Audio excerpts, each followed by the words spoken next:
Bonsoir à toutes et à tous. Bienvenue pour ce nouvel épisode sur Scopcast, un Scopcast dédié au thème de la science-fiction. Je suis toujours en compagnie de mes compères, d'Elraku. Comment ça va, Elrak? Coucou, ça va bien et toi? Ça va très bien, merci. De Lazaretto. Comment ça va, Lazaretto? Ça va très bien. Et toujours de Zouzou. Comment ça va, Zouzou?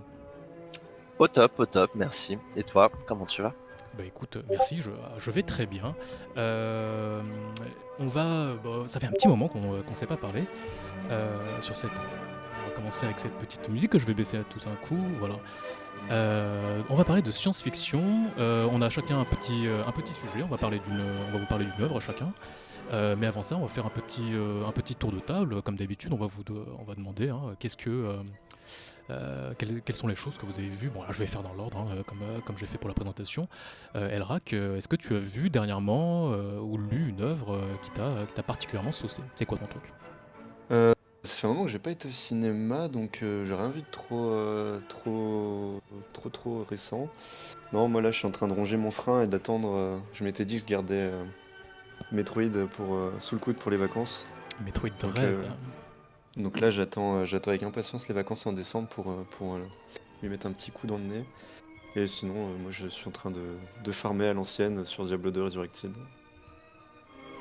Ok, d'accord, effectivement, hein, le Metroid Dread sur Switch, apparemment qui se prend tout plein d'éloges, hein. C'est un excellent Hmm. retour aux sources, il paraît, du Metroidvania, enfin du Ouais, Metroidvania.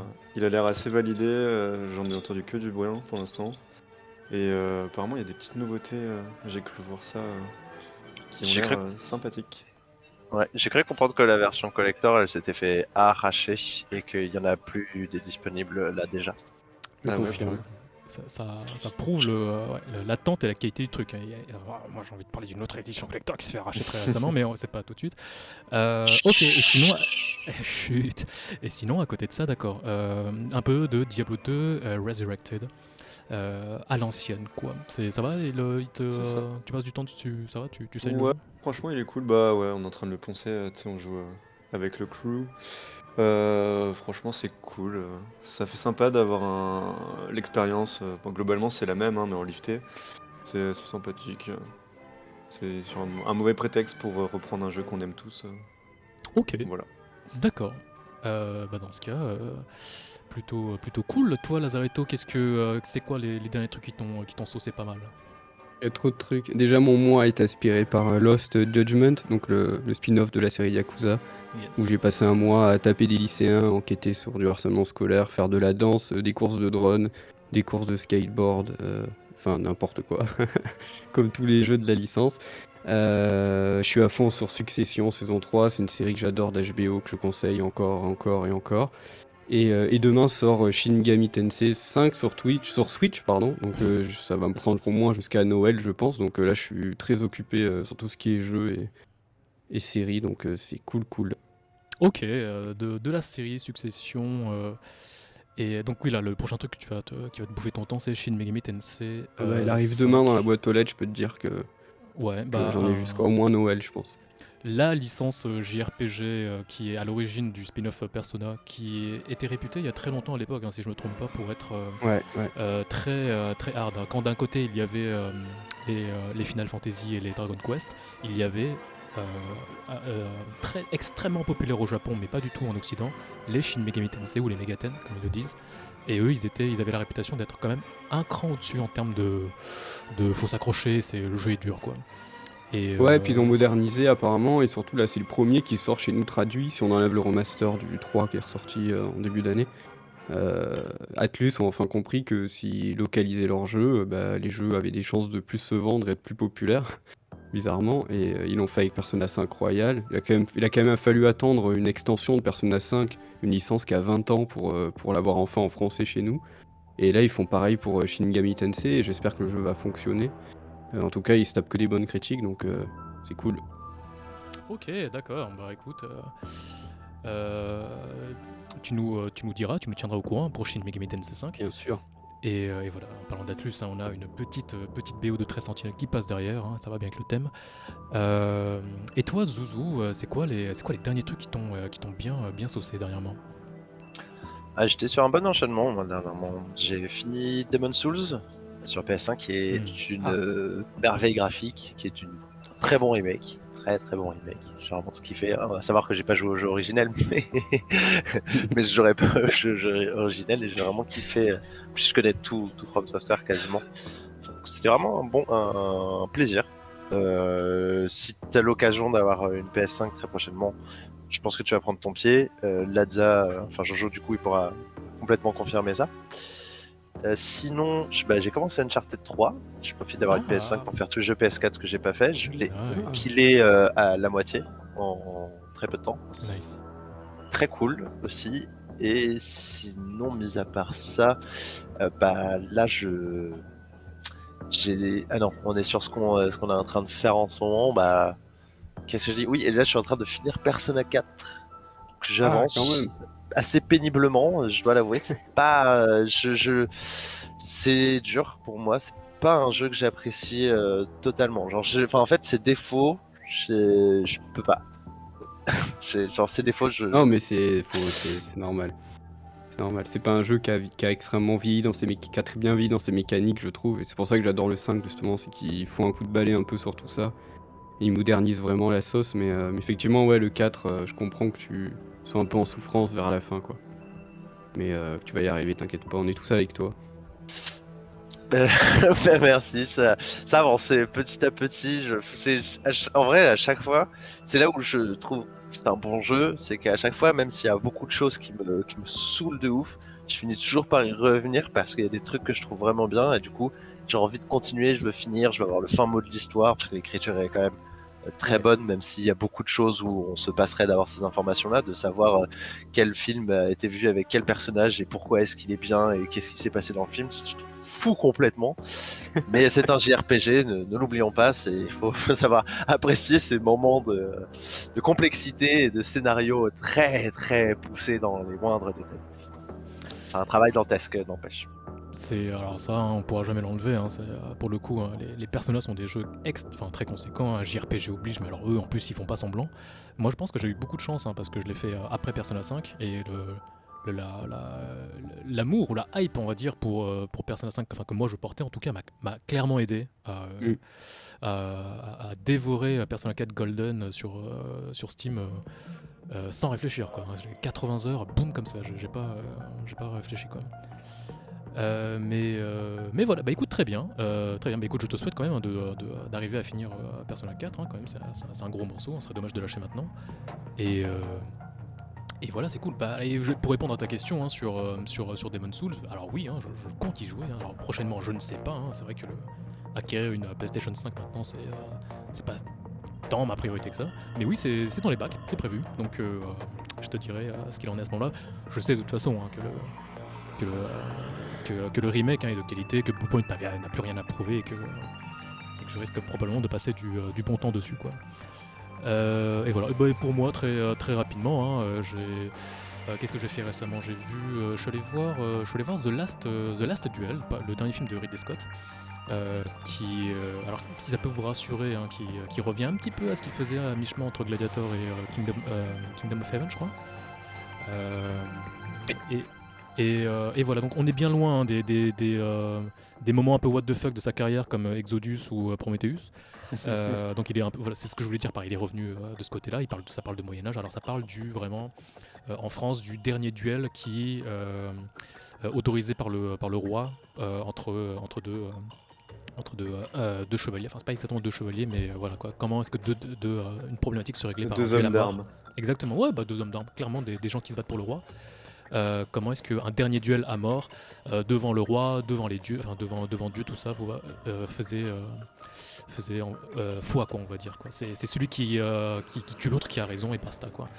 Donc voilà, avec un Adam Driver et un Matt Damon qui sont au top. Alors le film est bien, l'histoire je n'ai pas trop aimé les thèmes que ça raconte, mais le thème est, le tout est très bien fait.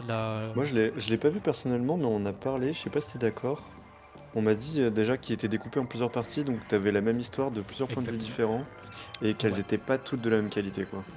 Alors, pour ce qui est de la qualité, ça c'est pas impossible.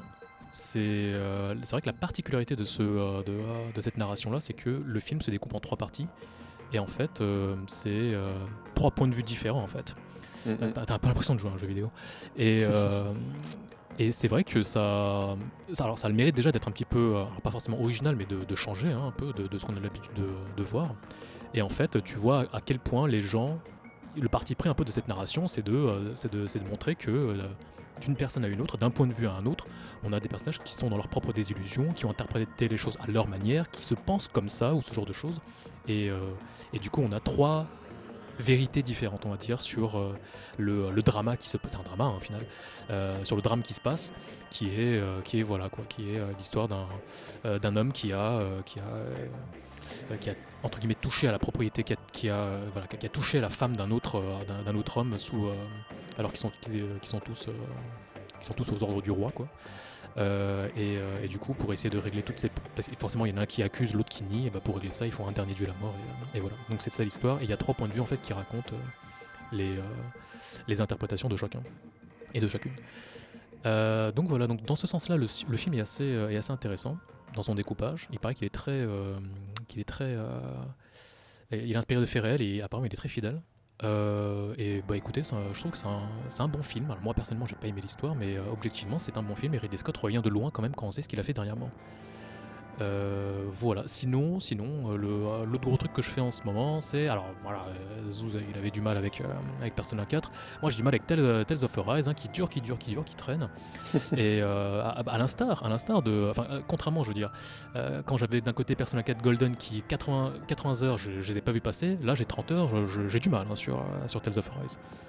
Mais donc voilà, et après ça je pense que je passerai du temps sur des jeux un peu plus petits. On m'a fortement conseillé Ender Lilies et Death Doors, qui sont des jeux de plus petit calibre, mais apparemment d'excellente manufacture, et j'ai hâte de m'y mettre. Voli. De toute façon, le jeu de 2022 sort en février, donc... Tout à fait, hein, tout à fait. Bon bah tout à l'heure, je parlais d'édition collector qui s'est fait rafler, hein, on parle bien entendu d'Elden Ring, hein, on en reparlera plus tard je pense, mais ouais, c'est un peu ouf, hein, ce qui se passe à ce sujet-là, et ouais, il va falloir attendre jusqu'en février, 25 février, notez-le sur vos calendriers. Voilà.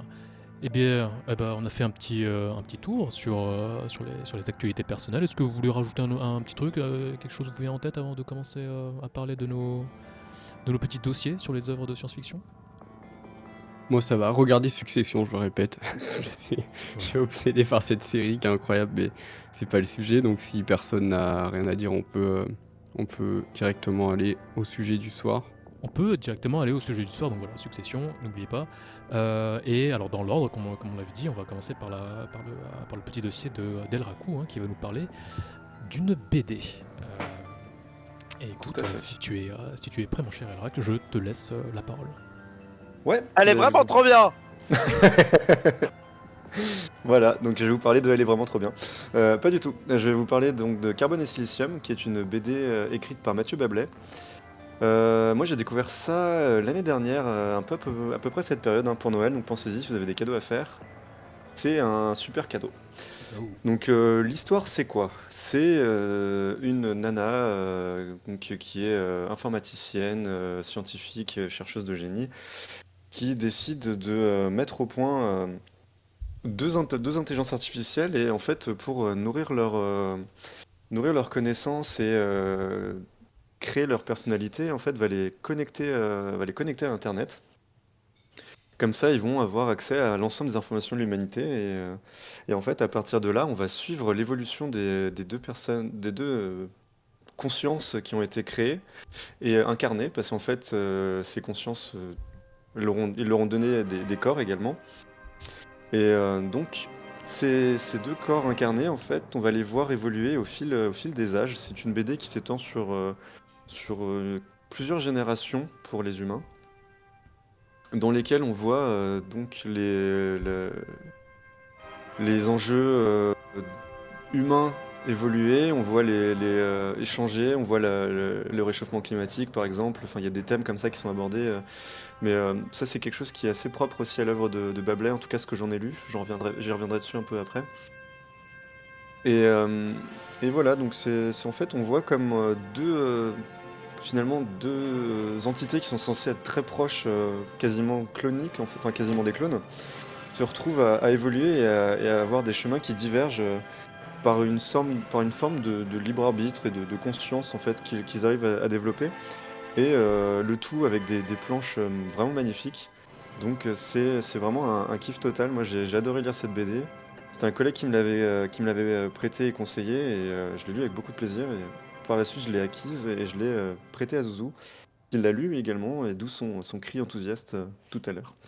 Oh. Donc, Ouais. donc voilà, en gros l'histoire c'est ça, hein, vraiment j'ai pas envie d'en dire plus. Je pense que j'ai déjà bien détaillé sans non plus vouloir trop spoiler. Donc pour revenir un petit peu plus sur l'œuvre de Mathieu Bablet, j'ai pas tout lu, mais j'ai lu deux autres œuvres que j'ai trouvées vraiment très bien. Il y en a une qui est Shangri-La et une autre qui est Adrasté. Adrasté, c'est un peu ainsi issu de la mythologie. On suit un personnage. Et c'est très beau, toujours, hein. Enfin, vraiment, il fait des planches extraordinaires. Mais honnêtement, s'il y en a une autre que je dois conseiller de BD de Mathieu Bablet, c'est Shangri-La, qui est exceptionnel aussi. C'est pareil, c'est un peu c'est clairement très inspiré sci-fi.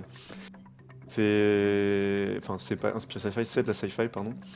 C'est une œuvre qui est géniale, où il y a une société qui vit en autarcie dans un vaisseau spatial, parce que la Terre est devenue inhabitable. Enfin bref, et en fait c'est ça donc ça me permet d'alimenter mon propos, c'est que Mathieu Bablet, il se contente pas de faire de la BD juste pour remplir des petites cases et colorier des dessins. C'est vraiment, il a un propos derrière, il amorce une réflexion. Enfin après pour moi c'est aussi le propre de la sci-fi, hein, c'est d'amorcer une réflexion sur la société, ou sur des questions diverses et variées, sur l'éthique, la conscience, etc. Donc des thèmes assez riches. Et voilà, il y arrive très bien, il fait ça avec des très belles palettes de couleurs et avec de très beaux dessins. Donc si vous avez des cadeaux à faire, je le répète, hein, n'hésitez pas. Foncez là-dessus, offrez-les, lisez-les, volez-les. Et voilà. Allez, allez-y. Alors bon, la dernière recommandation, on fera. Voilà, faites attention quand même, hein, si vous voulez nous, faites pas Non, attraper. mais vous le volez à vos proches à qui vous l'avez prêté. Ah, Et Bah, voilà. vous n'allez pas le voler à la FNAC, enfin. bien sûr que non, je t'ai bien eu.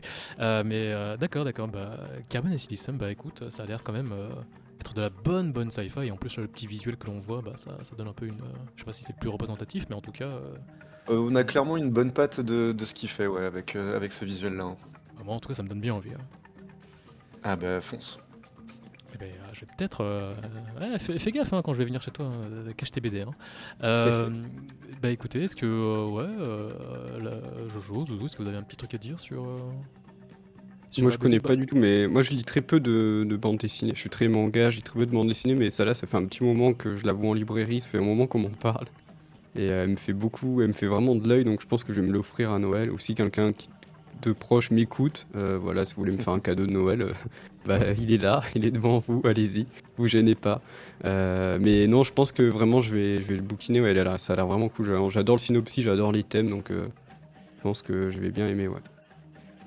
J'ai adoré parce que au début, tu t'attends à énormément de science-fiction, de réflexion très poussée, et tu te dis ça va partir très loin.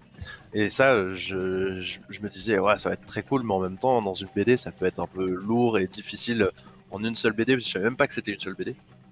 Et en regardant et juste en discutant avec toi, El Raku, tu me dis mais c'est juste une histoire d'amour, et au fil et à mesure, c'est juste, finalement, c'est ça qui est super intéressant, c'est que il va très en profondeur dans l'univers, mais le centre, ça reste uniquement et simplement une histoire d'amour qui est imbriquée dans tout cet environnement qui a, comment dire, une temporalité complètement dénuée de sens, enfin illogique humainement parlant. Mhm. Ça s'étale sur énormément d'années. Mais pour une histoire d'amour, où on dit souvent que l'amour n'a pas de temporalité, que c'est même infini, quoi, ça n'a pas de limite, bah, c'est très poétique finalement. C'est super sympa à lire, vraiment. Ouais, Ok. bah je suis bien d'accord, ça complète bien ce que j'ai dit sur le sujet, effectivement. Je suis tout à fait d'accord avec toi. Ok, ok, bah écoutez, hein, voilà, si vous avez des cadeaux à faire, que vous avez des proches qui aiment bien, voilà, comme ils l'ont dit, la science-fiction et la BD, Carbone et Silicium, donc n'hésitez pas. Du coup, bah, est-ce que voilà, s'il n'y a pas d'autres choses à rajouter hein, sur ce petit dossier, merci beaucoup Elrak. Euh, est-ce que dans l'ordre on procéderait pas par la suite et on laisserait la parole à Jojo? Bien sûr. Eh bien écoutez, moi aujourd'hui alors ça va être très dense, j'ai vraiment essayé de condenser un maximum parce que c'est un sujet sur lequel il y a beaucoup de choses à dire.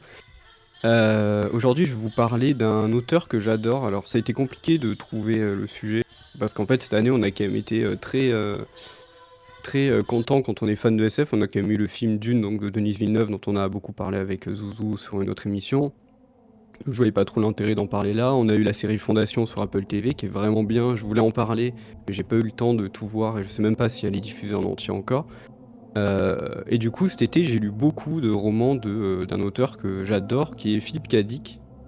Et du coup, Philippe K. Dick, donc je vais le resituer très rapidement, hein, vous le connaissez tous pour Blade Runner, Le Maître du Château, Total Recall, Minority Report, Planète Hurlante, et toutes les œuvres qui l'ont inspiré, c'est-à-dire, et j'en dis que quelque peu sur les dizaines et les dizaines, Truman Show, Paprika, Ghost in the Shell, Existence, etc. etc.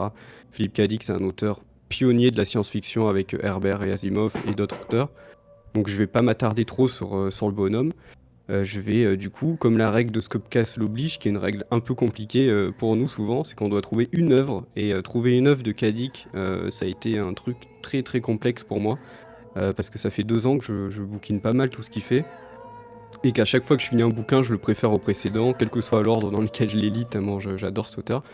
Et du coup, je suis tombé sur un recueil de nouvelles qui s'appelle Electric Dreams, et qui a d'ailleurs aussi été adapté en série d'anthologie. Mais aujourd'hui, je vais vous parler uniquement des nouvelles, et je vous parlerai des séries plus tard, mais là, je vais vraiment vous résumer 3 nouvelles. Donc, je vais pas vous spoiler les nouvelles, je vous donne juste les thèmes globaux et les enjeux, mais je vais pas vous raconter la fin. Et de toute façon, c'est des nouvelles, ça se lit très vite. Pour un petit peu vous donner le spectre des thèmes obsessionnels chez Philippe K. Dick et 3 nouvelles très différentes sur leur thématique. Et je vous parlerai de la série du coup plus tard parce que c'est un sujet que je veux vraiment traiter à part. Là, vous voyez le visuel pour ceux qui regardent le live en vidéo. Vous voyez un visuel qui est celui de la série. Mais je me focalise vraiment, j'insiste sur les nouvelles papier. Donc, Electric Dream, c'est du coup un recueil de 10 nouvelles parmi les centaines qu'a écrit Philippe K. Dick. Et je vais du coup vous en résumer 3. Je vais vous résumer à la première, qui est une que j'adore, qui s'appelle Autofab, qui a été publiée en 54.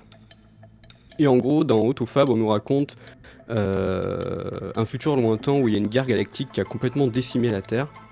Et en fait, l'humanité résiste et survit grâce à des usines qui s'appellent des autofabs, qui sont en fait des usines qui ont été fabriquées avant la Grande Guerre apocalyptique, qui en gros, c'est une usine qui est dirigée par des IA qui en fait vont récolter, produire et distribuer automatiquement la nourriture et les produits du quotidien, que ce soit les produits vitaux ou non essentiels, par des drones et des robots de livraison. Je vous rappelle que ça a été créé en 54, ce qui est quand même assez ouf. Et en fait, le problème que ça engendre, c'est que ces usines, en fait, amènent la Terre à avoir un désastre écologique monumental, parce qu'en fait, elles siphonnent la Terre pour trouver les ressources jusqu'à épuisement. Elles détruisent la flore et la faune, etc. Donc c'est vraiment un désastre. Et du coup, les personnages, les protagonistes principaux, vont essayer de communiquer avec cette IA par des astuces vraiment très bien trouvées dans le bouquin, dans la nouvelle, pardon. Pour en fait trouver une astuce pour stopper cette IA qui est complètement qui n'a aucun contrôle en fait, qui est auto gérée. Et il faut savoir que cette nouvelle c'est la première trace qu'on a trouvée de thèmes écologiques dans la science-fiction. Ce qui est quand même, comme l'a dit justement Karl juste avant avec sa BD, l'écologie c'est quand même, je pense, un thème qu'on trouve dans quasiment toutes les œuvres de SF aujourd'hui. Pas toutes, mais une grande majorité. Je pense notamment à Dune pour les plus connus, ou même Fondation, etc. Et en fait, K. Dick là avait amené ce thème, un des premiers à avoir amené ce thème dans une de ses œuvres. Et en fait, c'est une nouvelle que j'adore parce qu'elle nous interroge vachement sur la surconsommation, le productivisme de masse, etc. Que ce soit pour les produits vitaux ou les produits non essentiels. et toutes les dérives que ça amène et ce qu'on voit aujourd'hui complètement avec le capitalisme à notre époque. Donc lui a quand même écrit ça, je le répète vraiment, en 1954. Donc c'est quand même, ça en dit long sur la vision du monde de Kadik, sur le monde qui l'entourait à l'époque. Et, euh, et je voulais juste souligner l'ironie que ça me fait vachement penser à une société aujourd'hui. Euh, et petit spoiler, c'est la société qui aujourd'hui diffuse la série, ce qui est assez ironique au final. Mais voilà, merci Amazon. La Euh, boucle est bouclée. Voilà, la boucle est bouclée exactement, donc ça c'est cool. Enfin, c'est pas cool, mais deuxième nouvelle, très court. Celle-là, elle m'a beaucoup touché aussi. C'est The Impossible Planet qui a été publié en 53, qui nous raconte l'histoire d'une personne âgée, qui est vraiment très très très âgée. C'est une petite mamie qui est toute rabougrie, etc. Qui est avec son androïde, qui en gros va avoir une agence de voyage galactique. Et elle demande en gros à vouloir visiter la Terre. Sauf qu'en fait, dans cette histoire, la Terre, c'est un mythe, elle a jamais existé. En fait, ça se passe tellement dans des millions d'années qu'en fait, on n'a plus aucune trace de la Terre et c'est devenu une légende, en fait, la planète Terre. Et du coup, les deux escrocs, comme ils voient que la petite grand-mère est très riche, vont en fait la mettre dans leur vaisseau et l'emmener sur la première planète toute pourrie et toute vide qu'ils vont trouver pour lui faire croire qu'ils l'ont bien emmené sur la Terre.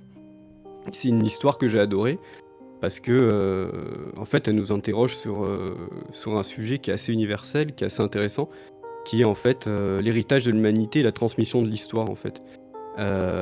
Et d'ailleurs, on peut aussi voir ce thème. D'ailleurs, on peut y voir aussi un thème écologique, parce qu'on peut essayer de s'imaginer dans la nouvelle comment ça se fait que l'humanité a dû quitter la Terre. On se doute que c'est forcément à cause d'une catastrophe écologique.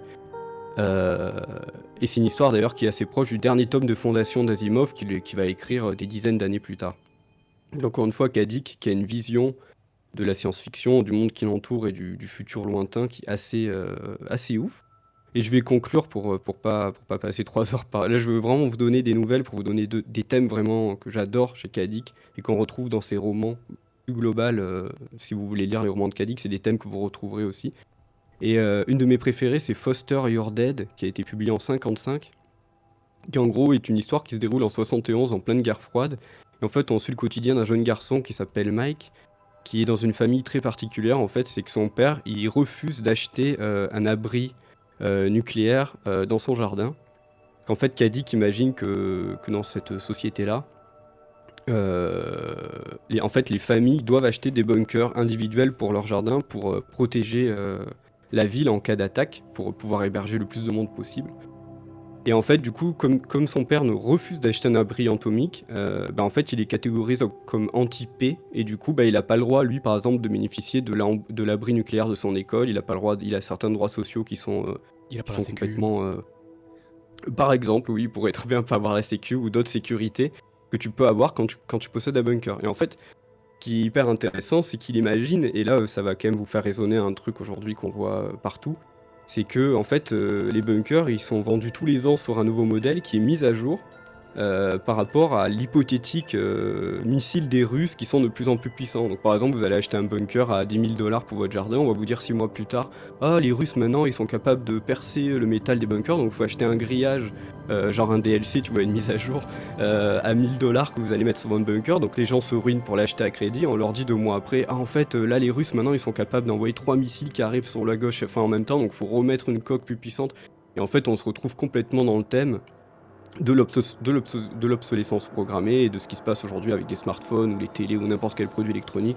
En fait, t'as même pas acheté le nouveau que 6 mois après, il y a le nouveau qui sort, plus puissant, plus Ici. balèze, etc. Donc c'est quand même assez incroyable qu'un auteur en 55 ait écrit une histoire comme ça. Et la fin est magnifique. Alors, je vous la raconte pas évidemment, mais la fin de cette nouvelle, elle est vraiment en 2 phrases pour moi, il résume toute notre société de consommation. C'est vraiment un auteur extraordinaire. Donc moi je vais m'arrêter là pour résumer. Donc je vous ai résumé 3 nouvelles sur 10 hein, et vraiment je vous ai vraiment donné une petite partie de ce que vous pourrez découvrir si vous lisez Electric Dreams. Et du coup je vais très rapidement vous parler et surtout vous expliquer pourquoi j'ai choisi de parler des nouvelles et pas de la série. Parce que vous savez en général dans cette émission je parle souvent série parce que c'est mon format préféré. Je regarde énormément de séries, j'adore Et ça. oui, que t'arrive-t-il? Eh oui, mais que m'arrive-t-il? Bah, peut-être que la série, elle est pas bien. Non, elle est bien la série, mais je vais vous expliquer en fait. Donc en 2017, Sony Pictures produisent 10 épisodes adapter du coup des nouvelles de Philippe K. Dick. Euh, et d'ailleurs, petite info, le recueil de nouvelles, si vous allez l'acheter dans une librairie, il est estampillé avec le visuel de la série. Et le recueil de nouvelles suit l'ordre de la série. Donc c'est vraiment deux choses qui sont sorties en même temps. En fait, ils ont adapté les nouvelles et en même temps ils ont sorti le recueil en librairie pour vraiment avoir le même, on va dire, écosystème pour consommer lire et appréhender les œuvres de Cadix, ce qui est assez bien vu pour le coup, parce qu'on peut regarder les deux ou lire ou que regarder la série. Mais dans tous les cas, on est dans le même univers. Et en gros, le but d'Amazon, c'était clairement d'avoir son Black Mirror. Ça, c'est clair, ça transparaît dès le début. C'est série d'anthologie, des épisodes, réalisateurs différents avec sa vision personnelle de l'œuvre de Cadix et des acteurs différents. Comme vous pouvez le voir sur le visuel, on a quand même un gros casting. On a un épisode qui est produit et joué par Bryan Cranston, qui est quand même, que vous connaissez pour Breaking Bad, ou Malcolm, pour les plus anciens. Qui est un acteur incroyable, je pense qu'on adore tous ici. Vous avez Steve Buscemi, qu'on connaît pour Les Sopranos, et beaucoup de films il jouait dans des Scorsese, il me semble, Buscemi, j'en suis pas sûr, mais en tout cas, il est dans Les Ils Sopranos avaient et fait plein d'autres séries. Tarantino. Dans Boardwalk Empire, Tarantino, etc. Voilà, enfin, c'est un immense acteur aussi. Donc vous voyez, gros casting, et j'oublie aussi, il y a l'acteur, alors je me rappelle plus son nom, qui joue Robb dans Game of Thrones, Robb Stark, donc j'ai oublié son nom aussi dans la série Bodyguard, qui est un excellent acteur. Donc Tarrington? vous avez un... Ouais, Non, c'est ça, vous c'est. avez un Non, pas Kate Harington, c'est Snow, non c'est Jon Snow. Ouais, c'est ce que j'étais en train de me dire, c'est ça. Non, c'est Robb, je sais Ouais. plus son nom, je vais essayer de le retrouver. Désolé pour ça, mais en tout cas, voilà, bon, vous voyez, gros casting. Très bonne série. Mais en fait, ce qui m'a un peu énervé, c'est que... Parce qu'en fait, il y a beaucoup d'épisodes qui s'écartent trop des nouvelles. Alors moi, j'ai pas de problème avec ça. On en avait parlé avec Karl la dernière fois, avec El Raku. En gros, moi, j'ai aucun problème à ce que des réalisateurs prennent une œuvre et la déforment, hein. C'est d'ailleurs le cas un peu pour Blade Runner ou le Maître du Haut Château, et ça fonctionne très bien. Mais en fait, là, ils veulent trop moderniser. Et, et en fait, j'ai du mal à saisir le choix de faire ça, parce que pour moi, ça complexifie plus l'œuvre qu'autre chose de Kadik. Euh, et en fait, c'est beau de rajouter des villes futuristes, des objets connectés, des IA et Internet, là où ça existait forcément pas chez Kadik. Mais en fait, je comprends pas pourquoi dans la nouvelle dont je vous ai raconté sur le petit garçon et l'histoire des bunkers, en fait, l'épisode d'Amazon, ça devient une lycéenne qui a besoin de son bracelet électronique dans son lycée pour pas sentir rejetée, en fait. Tu fais, mais pourquoi vous faites ça? En quoi juste reprendre ce qu'il y avait dans la nouvelle et l'adapter visuellement tel quel, c'était pas pertinent. Et en fait, je pense qu'ils se sont dit, bah, ça va pas parler aux gens si ça se passe pas dans le futur, parce que c'est de la science-fiction et qu'il faut mettre des IA, il faut mettre Internet, il faut mettre des robots, quoi. Et moi, c'est un choix avec lequel je suis pas forcément d'accord. Et d'ailleurs, ça me fait penser aux propos du créateur de la série Mad Men, donc il y a une série publicitaire qui se passe, enfin une série très récente qui se passe dans le monde publicitaire à Manhattan dans les années 60-70, qui disait en gros que Mad Men c'était une série de science-fiction du passé qui consiste à écrire une fiction dans le passé pour critiquer la société d'aujourd'hui, et je me demande pourquoi Electric Dream ça n'a pas fait pareil. En fait, on aurait peut-être plus gardé le côté authentique de Philippe K. Dick tout en racontant des choses hyper intéressantes sur notre société. C'est Jeff Donc c'est un Bezos peu qui a écrit les scénarios. bah, c'est un peu ça, Oh tu vois, et merde. c'est peut-être ça. Mais du coup, voilà, donc je vous dis pas de pas regarder la série, il y a des épisodes qui sont vraiment ouf. Je pense notamment à l'épisode avec Bryan Cranston qui s'appelle Human Is, qui est pour moi le meilleur de la série. Vraiment, regardez-le. Vous pouvez regarder dans l'ordre que vous voulez, regardez par rapport aux acteurs que vous aimez bien, aux réalisateurs que vous aimez bien. Mais c'est une bonne série, elle est pas à jeter. Mais c'est juste que je pense que si tu n'as pas lu les nouvelles, tu vas la prendre telle qu'elle est, c'est-à-dire une œuvre d'anthologie de science-fiction. Mais quand tu es attaché aux nouvelles, comme je l'ai été, parce que je les ai lues avant, bah c'est vrai que tu as ce petit côté, tu retrouves pas en fait ce que tu viens chercher, et c'est toujours le débat des adaptations, hein. Je pense que c'est pareil pour le Dune qui vient de sortir. Bon, le film est assez réussi, mais je pense que quand tu as lu le bouquin, tu attends des choses que tu n'as pas dans le film, alors que quelqu'un qui n'a pas lu le bouquin, il a juste vu une œuvre de SF qui était ouf, et c'est cool, tu vois. Il y a toujours ce truc, mais là, les différences sont trop, trop ouf pour vraiment apprécier la série quand tu as lu les nouvelles. Mais je vous conseille quand même la série. Euh, Vous allez voir, il y a des épisodes qui sont vraiment ouf, il y en a qui sont vraiment pas terribles, mais globalement ça se tient. Et petite anecdote pour terminer, quand vous achetez le recueil de nouvelles, chaque nouvelle est préfacée par le réalisateur de la nouvelle, enfin par le réalisateur de l'épisode qui correspond à la nouvelle, et du coup c'est bien parce que ça nous permet de voir un peu leur compréhension et leur amour pour Philippe K. Dick individuellement. Donc il y en a qui vont vraiment qui disent qu'ils ont choisi telle nouvelle parce qu'ils ont trouvé ce thème qui font écho à leur propre vie, ou parce que ça leur fait penser à un projet qu'ils ont adoré, ou que c'est juste des thèmes qui leur parlent tout simplement. Et c'est assez intéressant d'avoir cette vision du réalisateur avant de lire la nouvelle. Et pour certains, on comprend même le choix de trop s'écarter de la nouvelle, qui peut être assez pertinent, mais comme je l'ai dit, pour moi, souvent, ça l'est pas du tout. Dans tous les cas, que vous décidiez, pour conclure, de lire la série, de regarder la série, de lire ces nouvelles, euh, n'oubliez pas que si le cœur vous en dit, vous pouvez toujours profiter pour lire ou relire l'héritage colossal de Philippe Cadic qui s'élève aujourd'hui à plus de 40 romans, 120 nouvelles. Et le pire, c'est qu'on en redemande encore, tellement c'est un auteur incroyable. Donc je vous encourage vraiment à vous plonger dans l'univers de ce gars qui était fou. Enfin, il a eu une vie très compliquée d'ailleurs. Je vous conseille aussi de vous intéresser à sa biographie. Mais c'est un auteur vraiment incroyable. Et je pense qu'on n'est pas prêt de s'arrêter de voir au cinéma des adaptations de ses œuvres ou d'autres recueils de nouvelles ou d'autres séries. Donc voilà, c'était mon petit mot de la fin. Plongez dans Philippe Cadic, c'est un auteur incroyable si vous aimez la SF. Et même si vous l'aimez pas d'ailleurs, c'est une très bonne porte d'entrée. Rick Moranis, Philippe c'est Cadic. encore une fois un crime. Voilà. Bah, Voilà, c'était ma petite chronique un peu longue. C'est compliqué de condenser un auteur aussi incroyable sur une œuvre, mais j'espère que je vous aurai un peu donné envie d'en découvrir plus. moi, je rajouterais par derrière là, on parle d'une. Alors, les romans se sont fait adapter donc en série sur Amazon Prime. Hein, donc, si vous payez Jeff Bezos déjà, donc vous pouvez en profiter. Il y a Oui. aussi donc la série L'homme du haut château. Enfin, je sais pas si c'est traduit comme ça en français, mais voilà. The Man in the Le High maître Castle. du haut Ouais. château. Le maître du haut château, pardon, excusez-moi, j'avais The juste Man in juste the High entendu. Castle, qui est une très bonne série que j'ai rattrapée récemment, qui s'éloigne beaucoup du bouquin, mais c'est bien. En fait, la De toute fin est bien façon, trouvée. sans vouloir faire la mauvaise langue, à partir du moment où il y a plus d'une saison, il s'éloigne forcément du bouquin, vu que le bouquin fait Voilà, 200 pages. exactement. Exactement, mais je trouve que c'est bien vu et en fait la force de cette série, c'est son casting qui est mais à tomber par terre. C'est incroyable, enfin la force dont les acteurs portent leurs personnages, je vous conseille vraiment cette série. Et c'est aussi une très bonne porte d'entrée. Bon, c'est très dur à regarder par contre, hein, c'est pas un truc très très facile à regarder. C'est des thèmes très durs. Mais voilà, aussi une bonne manière de se plonger dans Philippe Cadic, qui était obsédé par deux thèmes qui étaient qu'est-ce que l'humanité, qu'on retrouve beaucoup dans les nouvelles, parce que c'est toujours l'humain qui est au cœur, quelle que soit l'histoire, et aussi surtout qu'est-ce que le réel, et c'est des thèmes que Philippe Cadic a toujours, complètement écrit.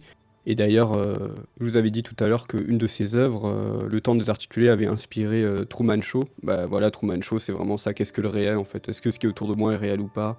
Est-ce qu'il y a un plan derrière? Est-ce qu'il y a quelque chose de plus grand qui nous dépasse? Et c'est clairement le thème qui met quasiment dans toutes ses œuvres. C'est le pitch de Matrix, ça.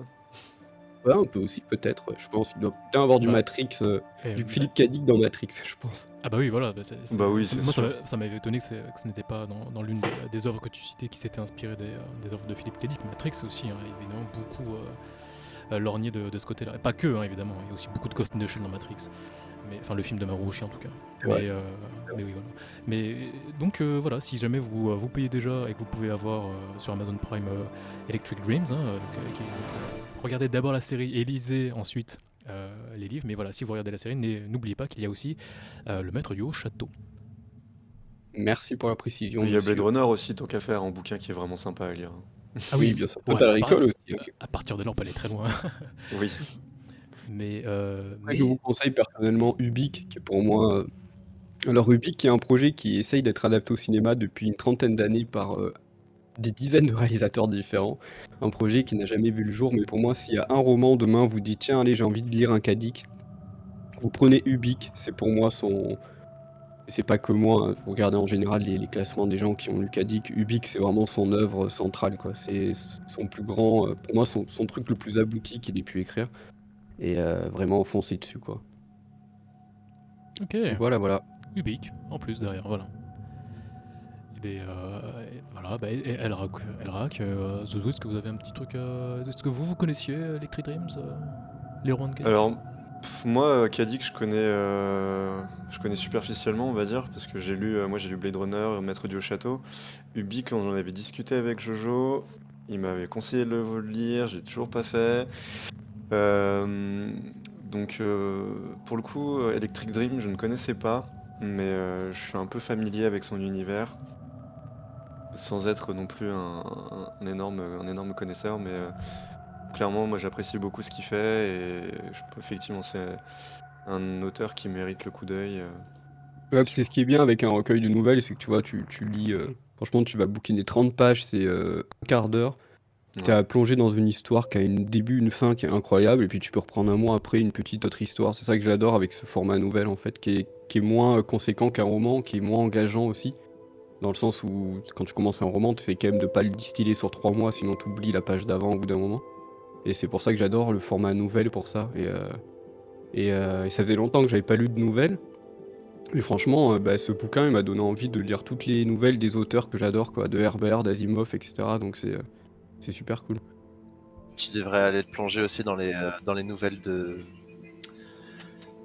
Lovecraft, tu kifferais. Si t'aimes bien le Ah format oui, oui, bien nouvelle et un sûr. petit peu extraordinaire ou SF, Lovecraft, on est Ouais, plus sur de la fantasy, mais bah bien sûr. j'ai adoré, j'en ai lu une ou deux, en plus des mangas qui réadaptent, et j'ai Mm. adoré, l'écriture est super souple, ça se dévore super rapidement, c'est incroyable.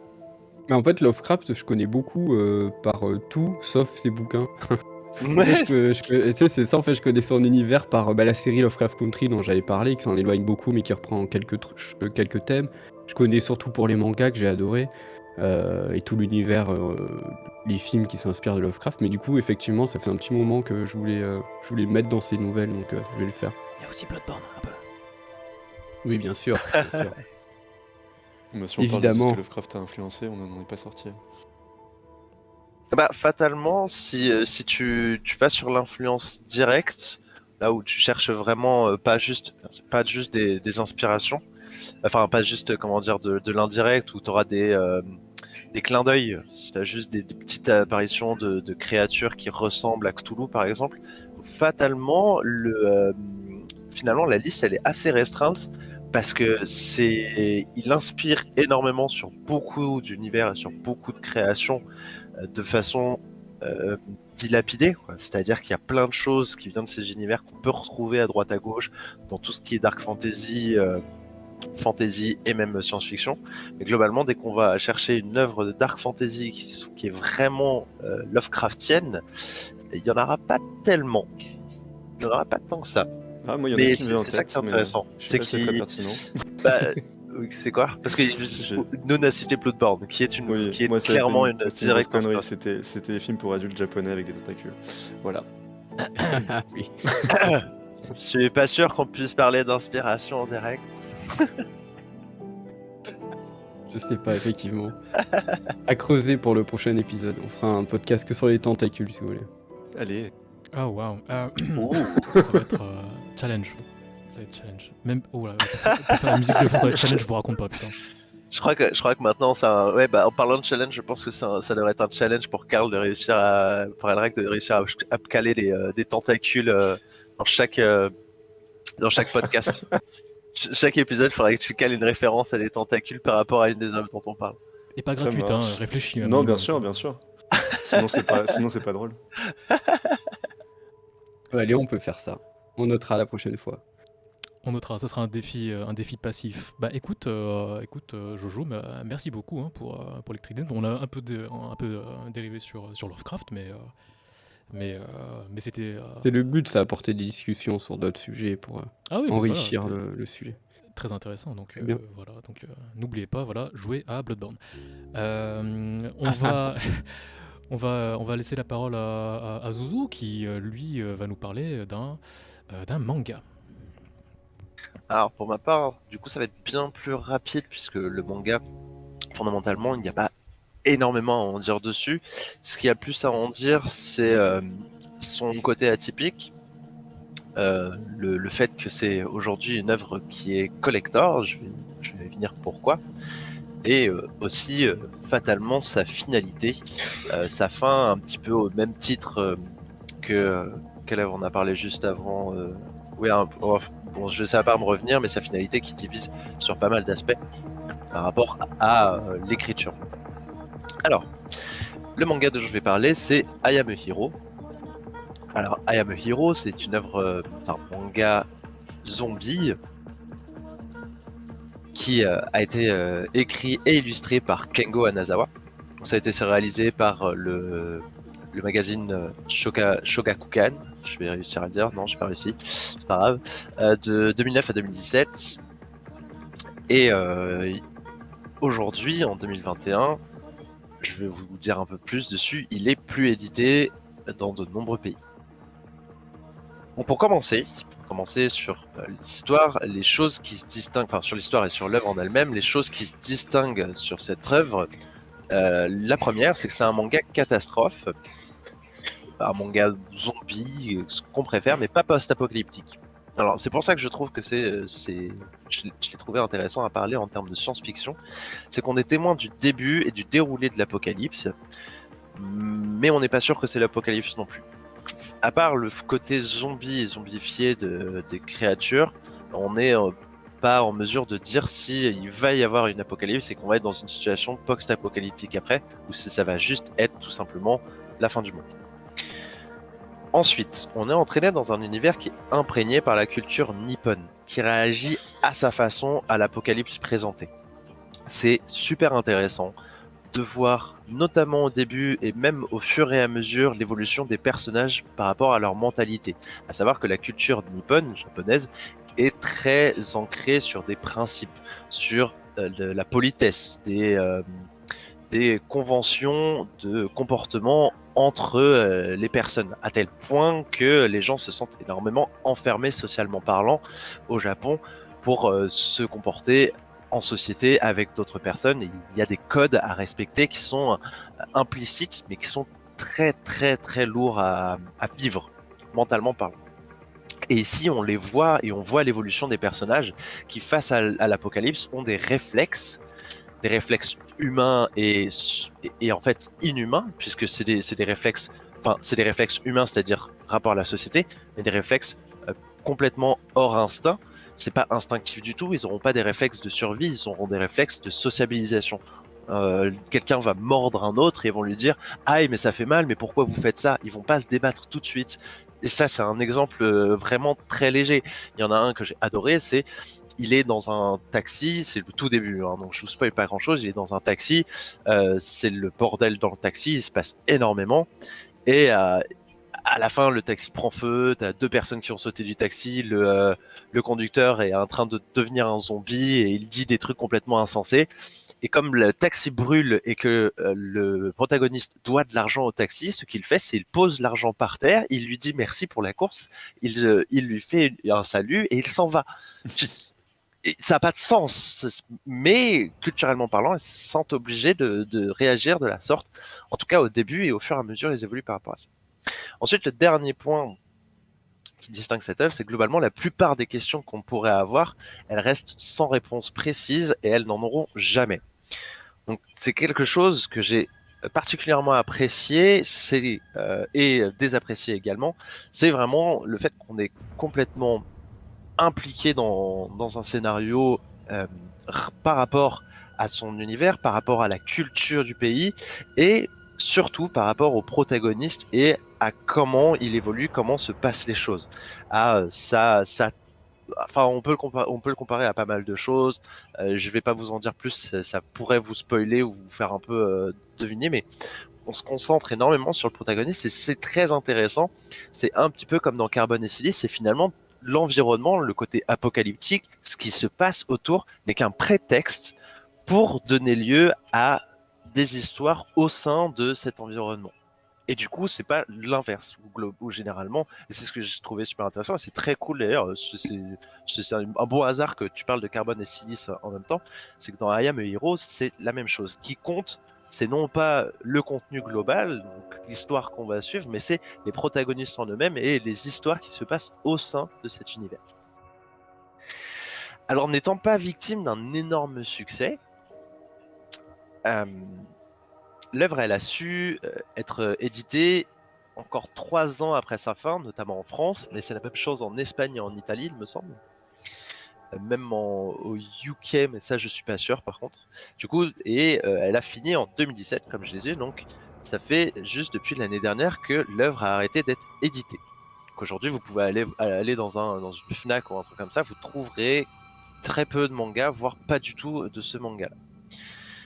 Cela dit, elle conserve un certain succès parmi les lecteurs intrigués ou encore certains appréciateurs ou collectionneurs. Donc par exemple aujourd'hui, certains tomes deviennent rares car plus produits et rencontrent un petit succès à être recherchés et revendus pour 4 à 10 fois le prix original d'un manga, voire introuvable. C'est-à-dire qu'aujourd'hui, on peut trouver le tome 12 et 13 à 30 ou 40 euros, et le tome 16, c'est parmi les 3 les plus difficiles à trouver. Le tome 16, il est quasiment introuvable, sauf si vous achetez la collection complète à quelqu'un. Alors du coup, j'en parle et on va peut-être, vous allez me dire, mais comment est-ce que je fais pour aller le lire si je peux pas l'acheter? C'est là pour le coup où je vais parler aussi d'un autre fait qui est assez intéressant par rapport à ça, c'est que moi-même j'ai dû en passer par là, j'ai pas la série au complet.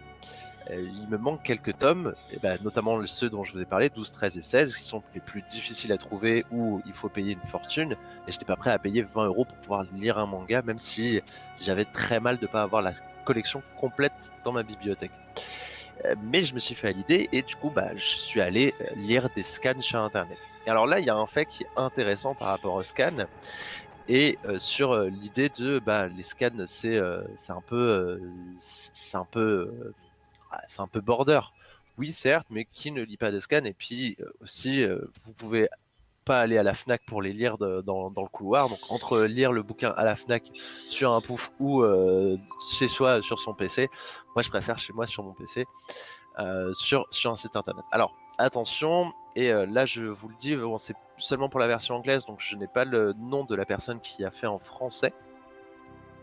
Mais il y a un fait qui est assez notable sur internet par rapport à des sites comme kissmanga.com par exemple, kissmanga.com pardon, qui est... Alors, c'est un site d'agrégation. Donc, ils font des agrégats de contenu et la plupart, ils sont désignés pour gagner de l'argent sur de la publicité et prendre le crédit du travail de ce qu'ils appellent des scanlators. Donc, des mecs qui font, qui font les scans, qui font les traductions eux-mêmes et qui clean, qui font du typeset. Du coup, ils rajoutent, ils enlèvent l'écriture et ils rajoutent l'écriture dans l'autre langue et postent ça en ligne juste pour qu'on puisse le lire, et ça de manière totalement gratuite. C'est du volontariat. Ils font ça parce que c'est des fans, comme les fan subs pour de l'animation.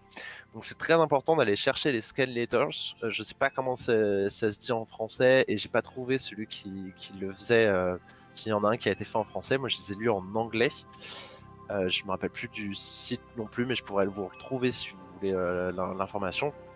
Et je suis même pas sûr que le site où je suis allé, c'était pas un site d'agrégation, puisque j'ai pas trouvé. Ah, attendez. Par contre, en anglais, si vous êtes prêt à le lire en anglais, apparemment le scanlator s'appelle Todome, Todome, point d'exclamation. Et vous pouvez le trouver sur todomescans.blogspot.com, et c'est là où il a fait une partie ou l'intégralité de I Am a Hero à ma connaissance. Et j'ai découvert ça qu'après avoir lu les scans et les mangas chez moi. C'est bien dommage parce que j'aurais pu lui donner un peu de crédit, puisque en fait ils se nourrissent uniquement de dons.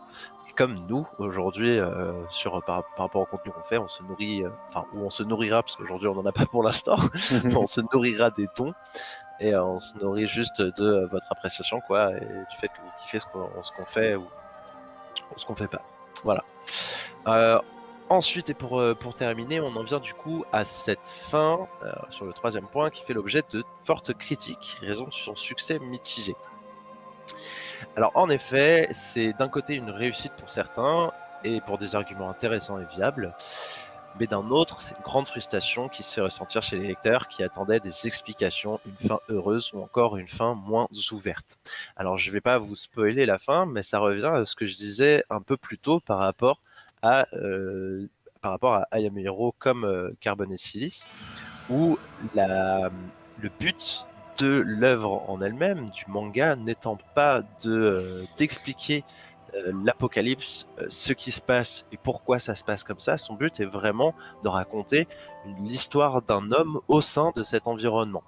Donc l'histoire de mince, l'histoire de... J'ai oublié son nom, il s'appelle Hideo Suzuki, voilà, pardon. L'histoire d'Hideo Suzuki, c'est le personnage que vous pouvez voir là, qui est affiché, qui est en train de lire un... Il me semble que c'est une revue porno qu'il est en train de lire. Et, et probablement avec des tentacules aussi. Tiens, j'ai fait ma référence aussi. Et du coup, Toute c'est... ressemblance avec des faits qui sont passés au Japon et des membres de Scopecast est purement Fortuit. fortuite. Tout à fait, il n'y a pas de lien. Mais... Mais du coup, voilà. Par rapport à ça, c'est si vous avez l'opportunité ou l'envie de lire ce manga, je vous le recommande chaudement.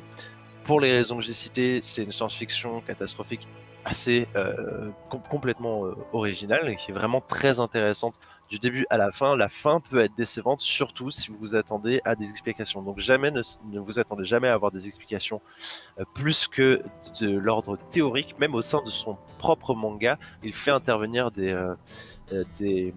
protagonistes pour faire qui eux vont émettre des suppositions quant à ce qui est en train de se passer. Et du coup, personne n'a la vraie réponse, même pas les zombies eux-mêmes. Enfin, je sais pas si je peux dire ça, mais si vous allez regarder, vous comprendrez pourquoi je dis ça. Et c'est bien la chose qu'il faut se dire, il faut savoir, je pense, avant d'aller la regarder. Bien sûr, il y a énormément de fans qui ont été déçus parce qu'eux, ils ont suivi tout du long et quand ils arrivent à la fin et qu'ils n'ont pas les réponses, c'est normal, c'est frustrant, c'est quelque chose auquel on ne s'attend pas, qui est complètement inattendu et surtout que ça n'a pas du tout dû être communiqué à foison, que c'était son intention et c'était peut-être pas son intention primaire, je ne sais pas. Mais la chose est que pour profiter de cette œuvre, il faut se dire qu'on va suivre un homme au sein d'un environnement catastrophique, comment il va essayer de s'en sortir dans cet environnement et ce qui va s'y passer et comment ça va se passer. Et ça c'est très cool. Et voilà, j'ai fini sur I Am Your Hero de Kengo Hanazawa. Ben, Alors, merci assez beaucoup, intéressant, ouais. je connaissais pas du tout. Merci beaucoup, Zouzou. Ouais, c'était bah, écoute, c'était très complet. Alors, je ne connaissais effectivement. C'était pas très visible, moi je ne le connais pas du tout. Mais écoute, j'irai checker ça. Alors, moi, ça m'a un peu rappelé. Alors, je sais plus, hein, c'était du. Il y avait un truc de zombie, pareil, un mélange entre Gantz et un truc de zombie, et j'arrive pas à me souvenir du titre, mais ça m'a rappelé un peu, en tout cas, le style de dessin. Alors, t'as pas trop parlé du style graphique, mais est-ce que c'est un peu plus réaliste? Parce que là, de l'image qu'on voit, ça a l'air très détaillé, quoi. Ouais, alors oui, c'est vrai que je me suis très concentré sur l'œuvre et comment dire, son fond, mais pas du tout sa forme. En effet, sur la forme, sur ce qui est le design, en tout cas sur les illustrations, Hanazawa fait un travail énorme. C'est pas des représentations, je pense pas des représentations juste des villes, parce que ça se passe en bonne partie à Tokyo et dans deux, trois autres villes moins connues. Ville ou campagne d'ailleurs, ça se passe aussi un peu à la campagne. Mais le travail de maquette est génial. C'est vraiment merveilleux. On se prend une grosse claque visuelle en termes de luminosité aussi. Il y a beaucoup de travail sur la lumière en termes de dessin. C'est vraiment superbe. Après, ça reste très réaliste, c'est-à-dire qu'il n'y a pas énormément de choses complètement délurées. Mais la représentation des zombies qu'il fait, comment il les transforme, il les fait se transformer au fur et à mesure, j'ai adoré. Il n'y avait pas un seul moment où je trouvais un trait un peu trop débordé, complètement indiscret. C'était vraiment très agréable à regarder et à lire. Bah écoute, en tout cas, c'est un peu ce sentiment que j'avais en regardant ce visuel-là. C'était à la fois très détaillé, et parfois il se permettait des trucs aussi très francs, quoi. Tu vois, l'ombre sur le personnage, là, tu vois, il y va, quoi. C'est fou, c'est du noir et basta, quoi. Alors que tout le reste, c'est très nuancé, c'est bourré de détails, et bah, ça a l'air en tout cas très intéressant à regarder, quoi. Ouais, du coup, je comprends que ça t'ait fait penser à Gantz ou à quelque chose d'assimilé Ouais, parce d'une que certaine façon. j'ai oublié le nom du mangaka, mais effectivement, ouais, il y avait des planches parfois, des doubles pages, tu vois Shibuya, tu fais ah ouais. C'était son assistant qui faisait, Ah un oui. de ses assistants qui faisait tout ce travail de ville, mais c'était sa marque de fabrique. Et il faisait pas, en fait, il fait pas l'intégralité de ça, mais c'est l'assistant qui faisait une bonne partie du travail, mais c'était sa grosse patte de travail. Il faisait ses plans basés sur des photos. Donc c'est une méthode de travail qui est relativement facile à mettre en place, mais qui demande énormément. C'est un travail fastidieux, ça demande énormément. Comment dire, ça demande du détail, quoi. Faut vraiment faire attention à tous les traits faits. C'est un calque parfait de photographies de lieux de cités qu'il faisait dans Kant. Et ça donne un peu cette impression-là aussi dans I Am Hero. Mais par contre, j'ai jamais vu ou entendu ou lu qu'il faisait la même chose. Donc je pense pas. Ok, d'accord. Bon bah écoute, Il me semble que l'auteur de Gantz, il est connu pour surtout travailler à partir de photos, je crois, et beaucoup de numérique. Ouais, c'est ça. Ouais, c'est ça. Ouais, du coup, j'ai l'impression que ça a l'air d'être un peu le même principe là, mais oui, ça m'a fait penser un peu à Gantz aussi, ouais. Ouais, complètement. Il doit- Mais il je doit pense, passer un petit je sais peu. pas. Oh, vas-y. Je disais oui, mais il doit aussi maintenant être connu pour pas savoir écrire des histoires qui tiennent la route aussi. Ah. C'est un autre, c'est un autre problème ça. Ouais. c'est un autre problème. Ouais, ça. Mais Non, vraiment, pour finir, pardon, je te laisse la parole après, Noun, c'est exactement ça. Ça donne cette impression-là. Clairement, quand tu vois les décors de cité, même de campagne, de mall aussi, on passe sur pas mal de lieux, t'es complètement dedans. Il n'y a pas de doute, tu n'as pas du tout l'impression de pas être au Japon, d'être dans un truc un petit peu imaginaire ou quoi. C'est très très terre à terre dans le décor. Et c'est ce qui rend l'œuvre tout aussi agréable par rapport au côté zombie, c'est qu'on a vraiment l'impression que ça pourrait arriver. Et il y a quelques moments où il diverge dans d'autres endroits et c'est magnifique. Il y a un moment où il représente un quartier de Londres qui est aussi sous le joug de cette catastrophe. Et visuellement, c'est vraiment splendide. Il n'y a pas à dire. bah, ça a l'air. Hein. Là, je regardais l'image, j'ai pas vu beaucoup de dessins de manga hein, où dans un miroir on prend la peine de faire le reflet tu vois, en haut de l'image. J'ai vu ça, j'ai fait ah ok d'accord. Mais ok, bah écoute, bah merci beaucoup Zouz hein, pour cette petite découverte. Moi je connaissais pas du tout, donc on va, moi j'irai checker ça de mon côté perso. Alors, bah, écoutez, si vous n'avez pas d'autres trucs à dire hein, sur l'œuvre I Am a Hero, bah écoutez, si ça vous tente, je peux passer sur et on finira pour les dossiers là-dessus hein, sur mon petit dossier à moi, dans lequel je vais vous parler d'Outer Wilds. Alors, je profite très rapidement pour changer de musique. Désolé, je suis à la fois à la musique et à la fois sur le dossier. Cet homme est sur tous les fronts. J'essaye. J'ai pas assez de tentacules, moi, pour tout gérer. Et voilà, et ça, tout le monde s'y met comme ça. Pour référence. Alors, après un dernier épisode consacré à parler de trucs qui font peur, dans lequel j'avais parlé de Dead Space, ou du moins de la série Dead Space, j'ai dû réprimer une flemme qui me poussait, pour cet épisode sur la science-fiction, à reparler de notre mécano schizophrène de l'espace. Non, aujourd'hui, je vais vous parler d'un tout autre jeu vidéo, hein, où il faudra survivre dans l'espace, avec des phases en 0G, parfois sans oxygène, avec des énigmes, et avec des aliens. Non, ne partez pas, je ne parle pas de Dead Space.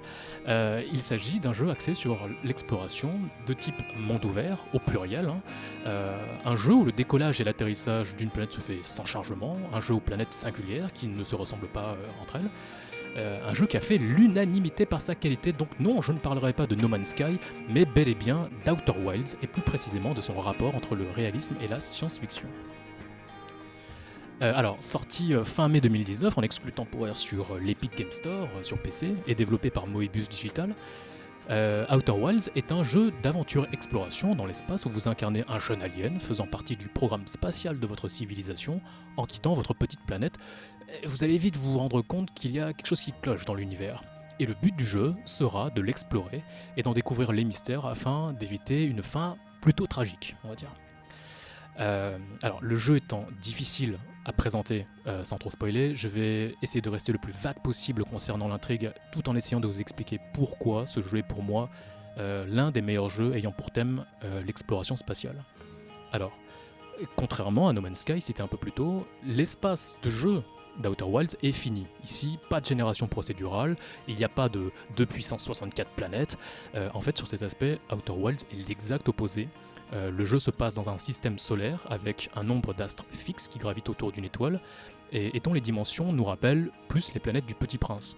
On peut faire le tour de la surface d'une planète à pied en 5 minutes et atteindre l'autre côté du système solaire en à peu près autant de temps grâce à notre petit vaisseau spatial. Et si cette échelle, cette envergure restreinte semble aller à l'encontre de ce que l'on pourrait s'attendre dans un jeu d'exploration dans l'espace, c'est justement cette limitation qui permet au jeu de briller dans sa structure. Dans Outer Wilds, tout est écrit de A à Z. Les choses se déroulent de manière extrêmement scriptée, rendant cet immense jeu de pistes possible. Et les événements du jeu sont tellement calculés que la nature du gameplay les rend prévisibles et va nous amener à les anticiper pour pouvoir progresser.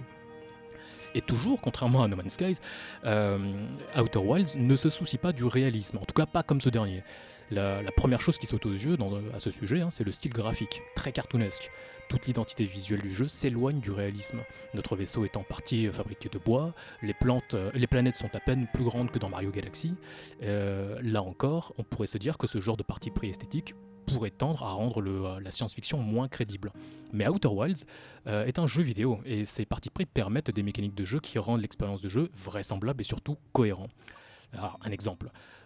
Dans le jeu, hormis votre planète de départ et votre vaisseau, il n'y a pas d'oxygène, normal dans l'espace. Ce qui veut dire que dans les lieux dépourvus d'atmosphère respirable, vous ne pouvez compter que sur la bonbonne d'oxygène de votre combinaison. Combinaison qu'il ne faudra pas oublier d'enfiler, parce que vous pouvez, parfois c'est bête, mais on arrive dans l'espace, on sort, on oublie de mettre la combi et on meurt. Donc cette bonbonne a une capacité limitée qui, dès qu'elle affiche 0, signera votre arrêt de mort par asphyxie lente. Il y a néanmoins quelques manières de prolonger votre exploration pendant une sortie extravéhiculaire. Vous pouvez trouver des bonbonnes ici et là, laissées par d'autres membres de votre programme spatial, et recharger votre oxygène. Mais surtout, il vous suffira de vous rapprocher d'un arbre pour profiter de l'oxygène que ce dernier produit. Niveau réalisme, on repassera. Mais c'est bien pour ça que ce système fonctionne dans ce jeu. À aucun moment on se dit « mais c'est pas du tout réaliste ça », car ça reste cohérent avec le reste de l'identité visuelle du jeu et non de Dieu que ça fonctionne et qu'on aime les arbres dans ce jeu. Alors, heureusement, le jeu n'a pas besoin d'être visuellement réaliste pour nous parler de champs gravitationnels, de trous noirs, de téléportation, de fluctuation de l'espace-temps ou d'espace non linéaire. Car c'est bel et bien de ça dont il est question dans Outer Wilds. De plus, chaque astre est caractérisé par des phénomènes qui nous rappellent que toutes ces choses s'inscrivent dans ce que la science-fiction a de mieux, de la science-fiction dans l'espace, bien sûr. Par exemple, on a une planète d'eau, une planète recouverte d'eau, tourmentée par de perpétuelles tempêtes. Une autre dont la matière est absorbée par sa jumelle. On a les restes d'un astre dont l'intérieur n'est pas linéaire. Et on a un satellite dont la position ne respecte pas la physique classique. Donc tous ces aspects s'affranchissent du souci de réalisme visuel et certains fonctionnent justement parce qu'on s'en éloigne et tous ces éléments sont possibles et restent cohérents entre eux parce que l'univers du jeu est fini, il est écrit de A à Z, contrairement à No Man's Sky. Donc voilà, c'était le rapport pour moi entre la science-fiction et le réalisme, ou plutôt l'absence de réalisme. Ou du moins la volonté de s'en écarter un petit peu de Moebius Digital pour l'aspect esthétique d'Outer Wilds, et je trouve vraiment que le jeu possède un univers, alors peut-être modeste, fini et non réaliste, mais qui, nom de Dieu, nous fait beaucoup plus voyager à travers sa narration, ses thématiques, que n'importe quel autre concurrent à l'heure actuelle, quoi. Donc voilà, si vous n'avez pas fait Outer Wilds, faites-le, à moins d'être allergique à la science-fiction, à l'exploration spatiale ou à des jeux exploration-aventure type Myst. Franchement, c'est une claque. C'est une claque visuelle, esthétiquement parlant, je veux dire, à moins de détester le côté cartoon. Mais franchement, s'arrêter là, c'est vraiment très triste, quoi. Et franchement, voilà, quoi, il y a un gimmick dans le jeu qui est vraiment très original, qui est extrêmement bien exploité. Ah oui, une chose aussi. C'est l'une des rares fois, dans tout type d'œuvre confondue, œuvre de fiction ou entertainment, c'est l'une des rares fois où le terme de quantique, quand on parle de physique quantique, est utilisé d'une autre manière que juste dire c'est magique ta gueule. Vous savez, dans plein de films de Du coup, c'est science-fiction. utilisé de manière appropriée. Non mais alors, peut-être pas approprié au sens, peut-être pas approprié au sens propre du terme, parce que c'est très dur de parler de Bien physique sûr. quantique. Mais nom de Dieu, alors d'une part, on n'est pas dans l'utilisation. Tiens, la version scientifique du C'est magique ta gueule. Dans beaucoup de films, quand tout d'un coup on essaye de rendre les choses un peu compliquées, mais on n'a pas le temps de t'expliquer, on rajoute quantique à la fin d'une phrase, et les gens font ah ok d'accord, c'est compliqué. Non, c'est pas ça quoi. Il y a, je parlais tout à l'heure, alors j'essaie vraiment de pas spoiler, mais je parlais tout à l'heure d'un satellite dont la position ne respecte pas la physique classique. Oui, il y a vraiment une utilisation du mot quantique dans la physique qui est franchement la plus proche que j'ai jamais vue de tout cet aspect autour de l'incertitude. Alors je vais pas rentrer dans les détails parce que la physique quantique c'est dur, mais voilà, le côté incertain, l'imprécision, ce genre de choses autour de la physique quantique, là c'est utilisé et c'est exploité comme élément de gameplay et c'est juste incroyable. Donc voilà, c'est une petite parenthèse pour continuer à aduler le jeu, mais nom de Dieu, faites Outer Wilds, c'est vraiment incroyable quoi. Sauf si T'es en vous train de faites- dire que Christopher Nolan n'a pas joué à ce jeu, du coup. Eh ben écoute, non, pas, en tout cas clairement pas avant ces films qui parlent enfin, en tout cas sur la conquête spatiale, hein, mais bon, en même temps, il est sorti en 2019, Outer Wilds. Moi, je parle Mais surtout de Tenet, où c'est vraiment en mode, il y a un truc Non, compliqué, mais c'est pas grave, t'inquiète, Balek, frère. ah Voilà. non, il y a tous clairement. ces- Mais, il y a toute une série de films où ils te sortent de la bullshit physique pour improviser un Bien twist sûr, ou un... bien sûr, mais ne serait-ce que tu sais, Mm. dans les derniers Marvel, enfin dans Oui, les parce que je Avengers. pensais à ça, Avengers, Ah oui. avec leur voyage dans le temps, bullshit C'est- physique, et ah, hop, ça passe. mais en plus, ça leur permet de mélanger deux trucs. Ils mélangent, tu vois, le fait de rétrécir à des niveaux quantiques, là, Ant-Man, et en Oui, plus, c'est ils vrai. mélangent le retour dans le temps, c'est possible parce qu'on mélange les deux. Enfin, ils s'auto-contredisent eux-mêmes, c'était assez incroyable, et ils te balancent le mot quantique à tir larigot, et c'est assez drôle, quoi. Ou triste, ça dépend. Mais, mais voilà, franchement. Alors, je sais que Zeus l'a fait, hein, peut-être qu'il pourra un peu m'appuyer dessus. Enfin, qu'est-ce que toi t'en as pensé d'Outer Wilds? il a C'était dit c'est nul. c'était c'était nullement incroyable. Et... Ah, j'ai pris vraiment un bon pied. Surtout que généralement les jeux d'exploration c'est pas trop mon dada. Je fais souvent regarder rapidement, jouer un peu, mais pas forcément m'agripper jusqu'au bout. Sauf peut-être une autre exception qui est Gris. Mais sinon généralement je les regarde de loin, mais j'y joue pas.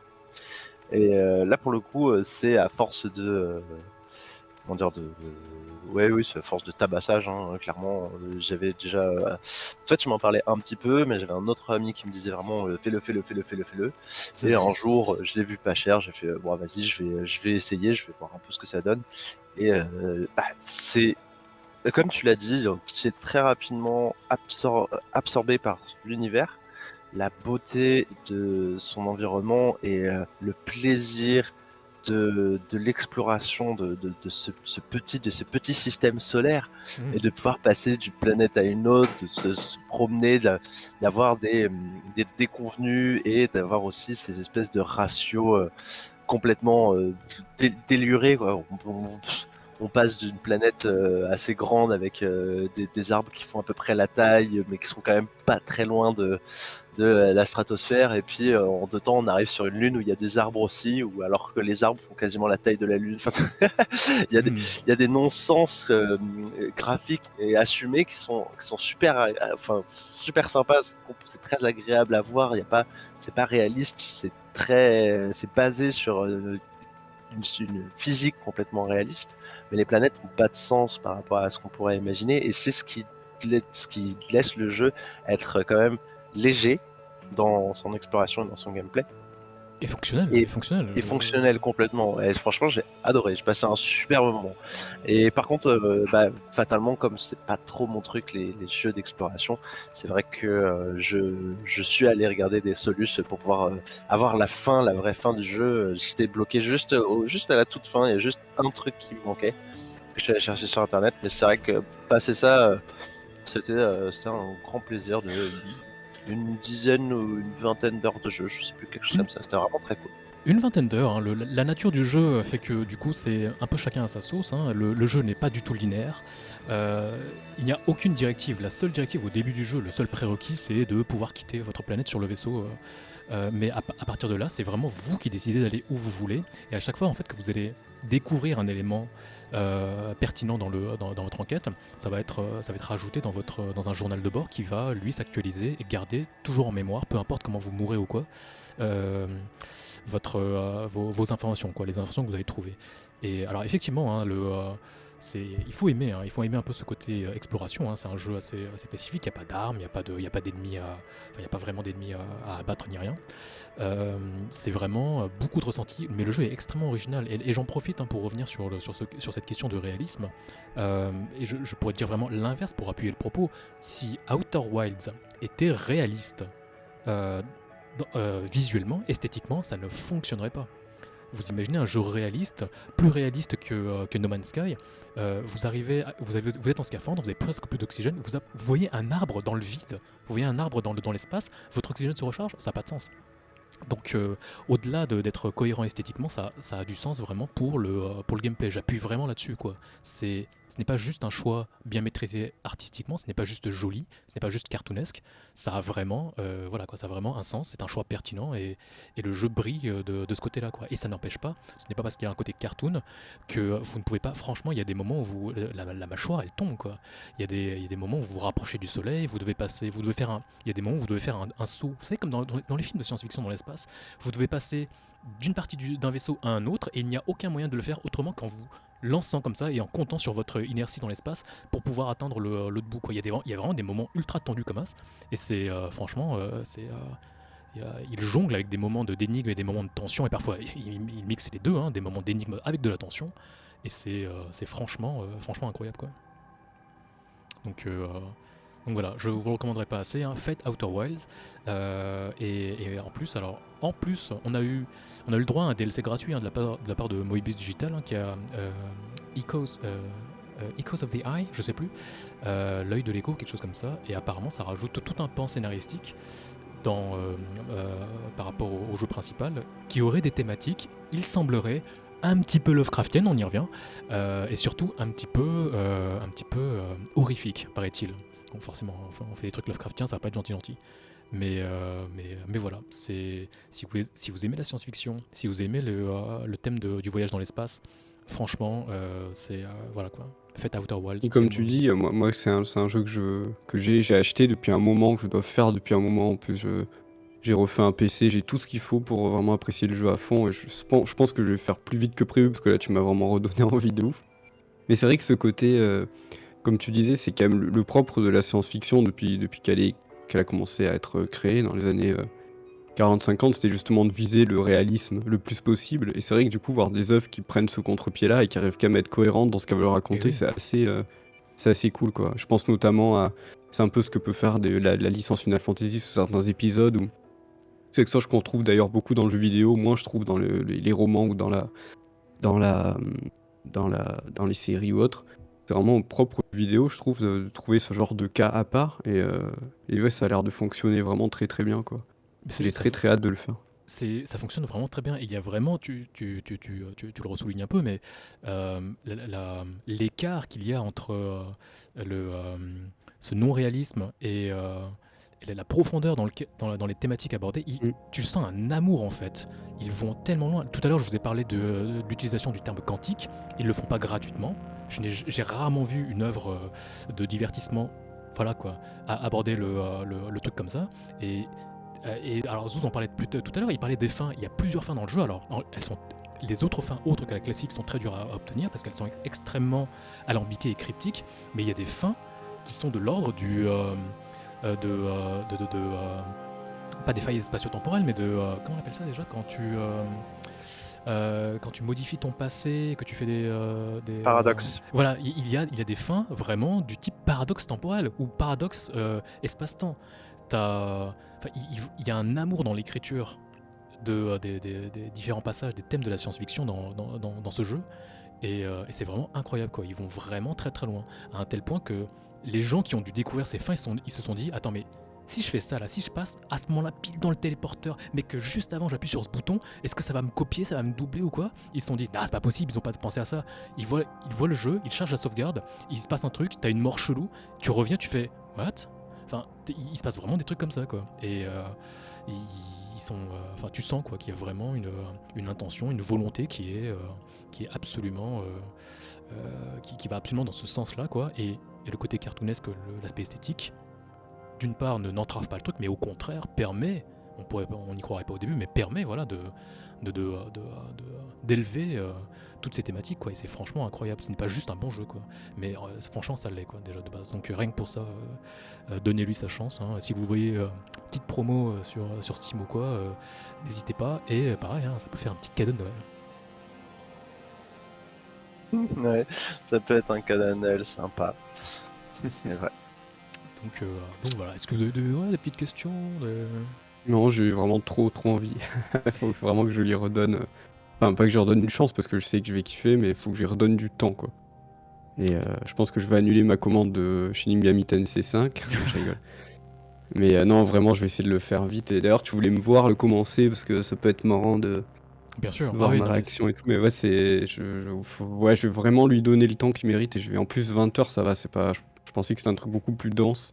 Du Non, coup, non, non, c'est absolument cool. pas. Il y a, comment dire, il y a comment dire, un tableau complet à remplir sur les différents éléments du jeu, de l'histoire éparpillée dans l'univers qui te permet de comprendre ce qui se passe, mais ce n'est pas un prérequis. T'es pas obligé de compléter ton journal à 100% pour terminer le jeu, du moment que toi, en tant que joueur qui incarne voilà, quoi, ce petit alien, tu comprends ton objectif, c'est pas grave. Tu vois, moi, j'ai pas terminé mon journal à 100%. Quand j'ai vu ce que le jeu me demandait de faire, pour finir le jeu, atteindre l'objectif, t'as pas besoin de plus que ça, quoi. Et le dernier moment du jeu, le dernier segment du jeu est quelque chose de tellement tendu. T'es en apnée pendant 20 minutes et tu as une fin vraiment digne de 2001 l'Odyssée de l'espace, hein. Donc il faut aussi s'y attendre, hein. C'est pas le jeu dans la thématique, dans son écriture, embrasse vraiment ce qu'est la science-fiction, on va dire à ce niveau-là, en tout cas dans l'espace. C'est vraiment quelque chose d'extrêmement. Au début, ça se veut pragmatique, et au fur et à mesure, ça devient de plus en plus conceptuel et un peu à l'image de 2001, quoi. Et voilà, quoi. C'est clairement dans cette vibe-là. Et comme dans 2001, il y a une représentation des choses qui nous dépassent en tant qu'être vivant, j'allais dire humain, mais on n'est pas vraiment un humain dans Outer Wilds. Il y a des passages où tu. Ni dans la vraie vie. Chut, faut pas le dire. Mais ouais, c'est franchement le jeu est incroyable et j'ai envie de voir voilà, tout le monde jouer à la première demi-heure de ce jeu parce que il y a très peu de jeux voilà, qui font ça, quoi. Vous voulez un jeu original, franchement, faites Outer Wilds. Il y a très peu de jeux qui peuvent se vanter, on va dire, d'avoir atteint quelque chose comme ça en termes d'aventure avec un grand A, quoi. Merci beaucoup pour la hype. Mais Et je vous en très prie. très bonne critique. Vraiment, encore une fois, je vais le faire de ouf. Ça m'a trop donné envie. Et le DLC, du coup, tu l'as pas fait toi encore? Et je l'ai pas encore fait, hein. J'aurais bien voulu Aïe, aïe, aïe. le faire avant, mais je me le garde sous le coude, hein. Je l'ai déjà acheté ou quoi. Et j'ai trop hâte de faire. Je sais pas grand chose dessus, c'est ce qui est parfait. Et j'ai trop hâte de me replonger dedans. Bah écoute, tu nous en reparleras à l'occasion. Quand on fera le podcast sur la physique quantique, du coup. le numéro 4. Ouais, avec plaisir. Mais franchement, on pourrait. Enfin, c'est tous les. Il y a tellement de biais, de termes, de trucs de la science-fiction qui sont abordés dans Outer Wilds, et pas juste de l'espace. Tu vois, la physique quantique, c'est pas forcément un truc qui se passe dans l'espace, quoi. Mais c'est incroyable, quoi. Tout ça dans une sorte d'onirisme visuel assez stylisé, quoi. Ce côté cartoonesque que te donne ça, quoi. Et voilà. Bon, faut que j'arrête de parler de ça, sinon on va pas en finir. Et bah j'ai hâte. Je pense que merci beaucoup en tout cas pour cette hype redonnée sur ce jeu que j'ai acheté il y a un bail et que je dois vraiment faire. Et puis Ouais, tu dois vraiment le faire. Ouais, non mais c'est sûr, celui-là, je l'ai remis. J'ai une liste là devant mes yeux, je l'ai remonté, tu vois. Il était 8ème, il est repassé 3ème. Voilà, c'est bien. Parfait. Donc, Là-dessus, voilà, est-ce que merci. vous voulez. Est-ce qu'il y a alors, encore juste- un petit dernier mot? Ouais, Attends, alors, dernier mot. ouais, juste, je vois sur le chat, ça parle de speedrun parce qu'on voit, oui, 20 heures ça va. C'est vrai que 20 heures, voilà, entre 15 et 20 heures pour le finir à peu près. Alors, vous rigolez, hein, mais, à moins que vous connaissiez déjà le jeu, mais il est possible effectivement de speedrun. On peut finir le jeu et sans faire de glitch, sans faire de trucs ultra élaborés en fait, hein. Il y a un truc dans le jeu, je peux pas trop peux pas trop dire pourquoi, mais qui rend tout à fait possible et normal de terminer le jeu en une vingtaine de minutes. Et Oh. c'est vraiment propre au jeu, quoi. Tout à l'heure, quand je parlais de la nature du gameplay, bon bah voilà, j'ai pas envie de la spoiler, mais franchement, Mhm. jouez-y et vous verrez le gimmick en fait. Et vous comprendrez ça au bout de 20 heures de jeu, vous comprendrez ce que je veux vous dire par speedrun, quoi. Ouais, Et, ça peut être stylé à regarder. ouais, ouais, voilà. Mais donc voilà, donc c'était Outer Worlds et on peut effectivement, donc s'il n'y a pas plus de choses à redire là-dessus, je sais pas si vous voulez parler d'un autre truc avant de parler du quiz. Moi, je vais Moi, pas ça me va. d'autres. Je pense qu'on peut y aller, hein. On est sur une bonne lancée. Alors, il semblerait, ça remonte à longtemps, souvenez-vous, mais que El Raku a été le perdant du dernier quiz. Et il semblerait donc qu'il nous ait concocté quelque chose. Tout à fait. Alors, petit disclaimer, hein, ça va être un quiz orienté, ça va être un quiz avec des questions trolls, Aïe, aïe, aïe. donc ça va être un quiz à la con. J'espère que vous êtes prêts. Il est pas très long, donc ça devrait pas nous occuper non plus pendant 4 heures. Ok. Mais voilà, il y aura un peu de tout. Je vous en dis pas plus. Puis au pire, vous m'insulterez après en off, c'est pas grave. Du coup, c'est parti. Première question. Culture générale. Quel est le premier long métrage de science-fiction? Ouh. Le premier long métrage de science. Waouh. Elle aurait 2001, dit l'Odyssée de 2001, mais l'espace. je pense pas. Non. Non. Ah, C'est difficile, vous avez le droit à plusieurs essais chacun, hein, y a pas... la planète des singes. Non. Ah, bien vu. Star Wars 1, qui est nul. Ah, celui-là, je l'ai pas. Ah non, je l'ai pas. Je pense que quand il va le dire, je vais faire ah bah oui, mais là, je vois pas. Je sais pas forcément, c'est... The Fly. Pardon? The Fly, la bouche. Ah, bien vu. ça. Non, c'est... Non, Ah. c'est beaucoup trop. Ouais, non, Cronenberg, attends. Ouais, non, je sais, mais bon, là, je vois pas. Déjà, je vois pas plus vieux que 2001 ou Planète des singes de base, donc je cherche d'autres trucs. Mars Attack, on dit dans le chat, très bonne référence. Mais... Très bonne. Alors, j'ai... Donc, après, je vous donnerai mes sources, hein, si jamais vous voulez contester les résultats. Non, c'était 20 milieux sous les mers de Stuart Patton. Mmh. Oh. Ah putain, tu sais, je pensais à un truc, je pensais à du Georges Méliès, genre le voyage sur la lune, mais. Et alors, Georges Méliès était cité, mais c'était des courts-métrages. Ah oui. Donc, Ah. mais oui, très... franchement, je pense que Oun a droit à un petit point là-dessus. Ah, non, parce non, que- non, non, je l'ai pas trouvé. Ah, Non, si, si. Non, je Non, l'ai tu l'as pas trouvé. trouvé, mais t'as sorti une très belle ref. Et ça aurait pu être une vraie réponse, parce que j'ai Ouais, on hésité à... accorde, on accorde. Ah, On ça l'a- on suce l'accorde. l'arbitre déjà, quoi. Eh, il est bon, il est doué. D'ailleurs, moi, j'ai on dit question pense que au je- 20 milieux sous... je trouvais on pas ça pense aux légitime. 20 milieux sous les mers de David Fincher qu'on attend toujours depuis 2013. Je voulais juste préciser. Il met le couteau dans la plaie. Ok, suivant. Le film de SF le plus rentable de l'histoire. C'est d'une. Ah, Rentable. non. C'est d'une. J'irai À Star l'heure Wars. actuelle, je hein. sais, il est pas... Pas alors, de 1984, de 2021. j'imagine. Pour le coup, j'ai pas les chiffres, donc malheureusement, il ne sera pas... Il Ah, il ne merde. compte pas. Oh, bah à ce moment-là, c'est Avatar. Tout à fait. Ah bah oui, je suis con. mais oui, bien joué. Gling, gling, gling, gling, gling. 237 millions de coûts et 2,550. Alors, je sais pas si c'est écrit à l'américaine. Donc, soit c'est 2,551 milliards, soit c'est 2551 milliards. Dans tous les cas, ça fait L'un beaucoup des- d'argent. L'un des films les plus chers qui a Bah, j'en rapporté veux le bien plus un. d'argent. C'est ça, selon Télérama.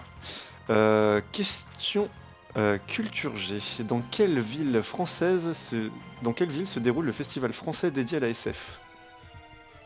Le festival de la SF en France. Oui. Bah, c'est à Paris, non? Le festival de la SF. On dit Roubaix dans le chat. Ah, super. Roubaix, tout à fait. Ou Poitiers. Si vous... si vous voulez le nom du festival que j'ai trouvé, ça pourra peut-être vous aider. Ce sont les Utopiales. Ah, les Utopiales, Ah. c'est. Mais c'est à Avignon? Non, c'est pas à Avignon. Non, Ce n'est c'est pas pas. à Lyon. C'est à Utopie. Pas mal. C'est à Lyon, non? Je vais faire toutes les grandes villes. Lyon, Marseille, Nantes, Nancy, Lille. Oui, c'est bon, tu l'as, c'est Nantes. Ah bah voilà, allez.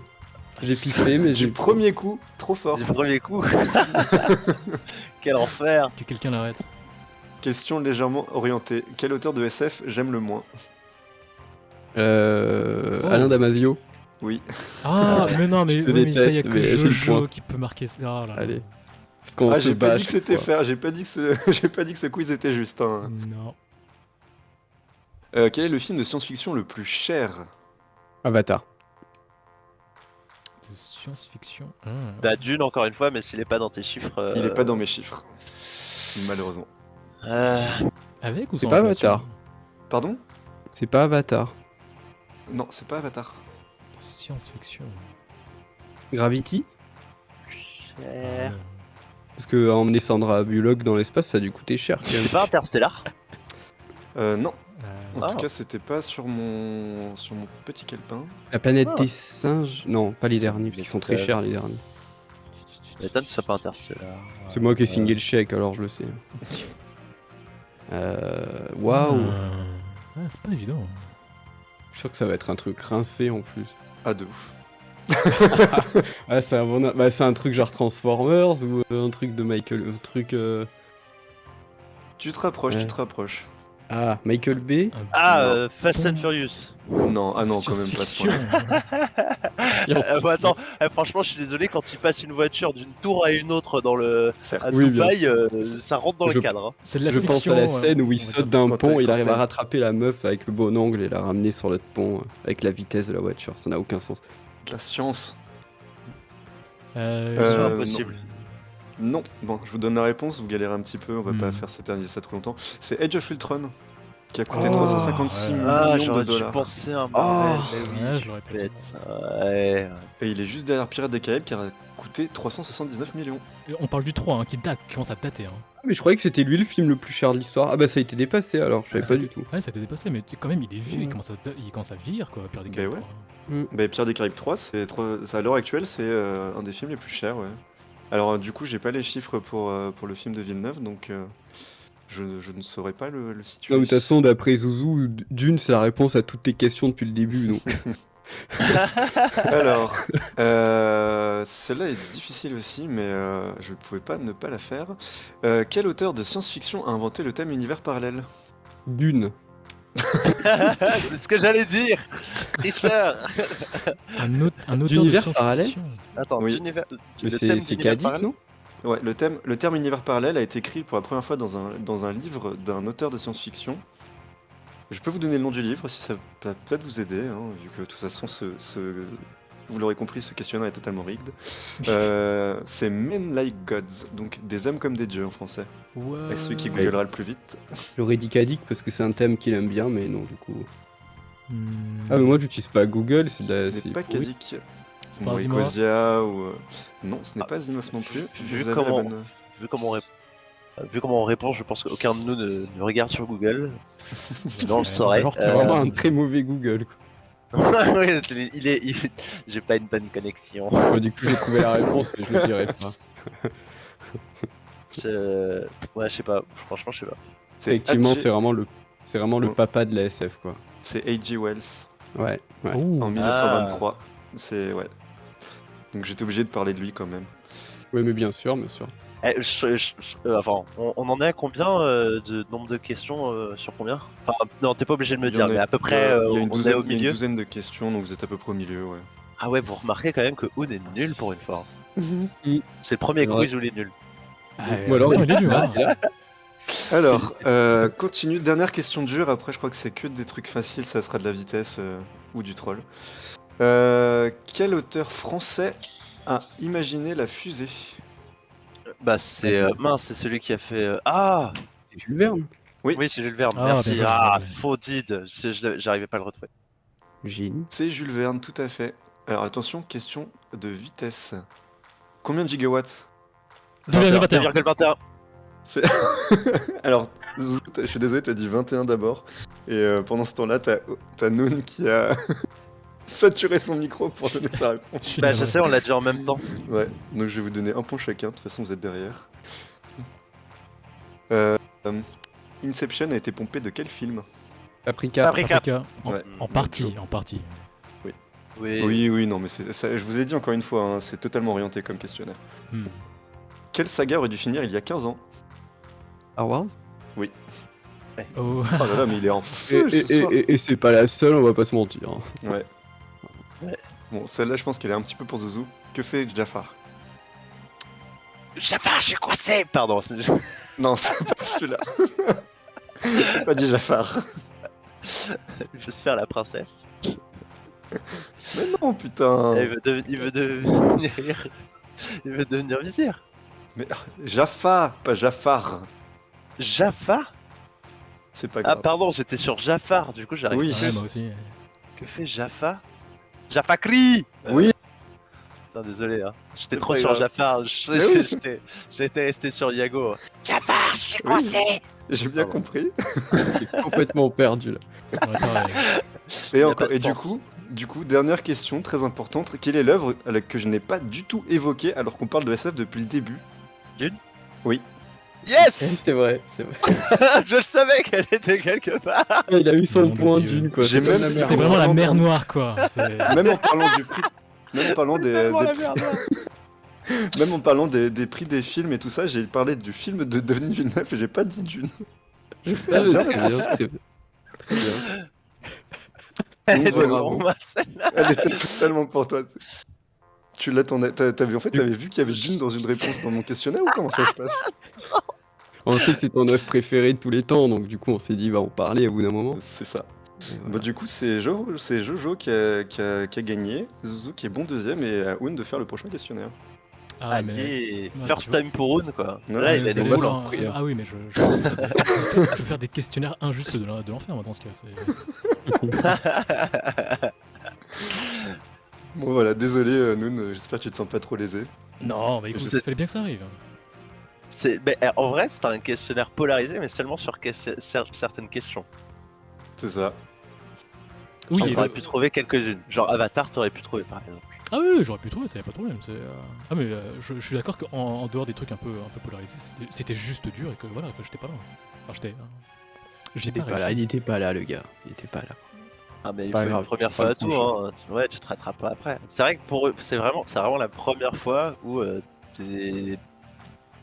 tu donnes la langue au chat à toutes les questions, quoi. Alors que Ouais. d'habitude, tu nous mettais pilé en termes de seconding, quoi. Il y a que le 2,21 gigawatts où.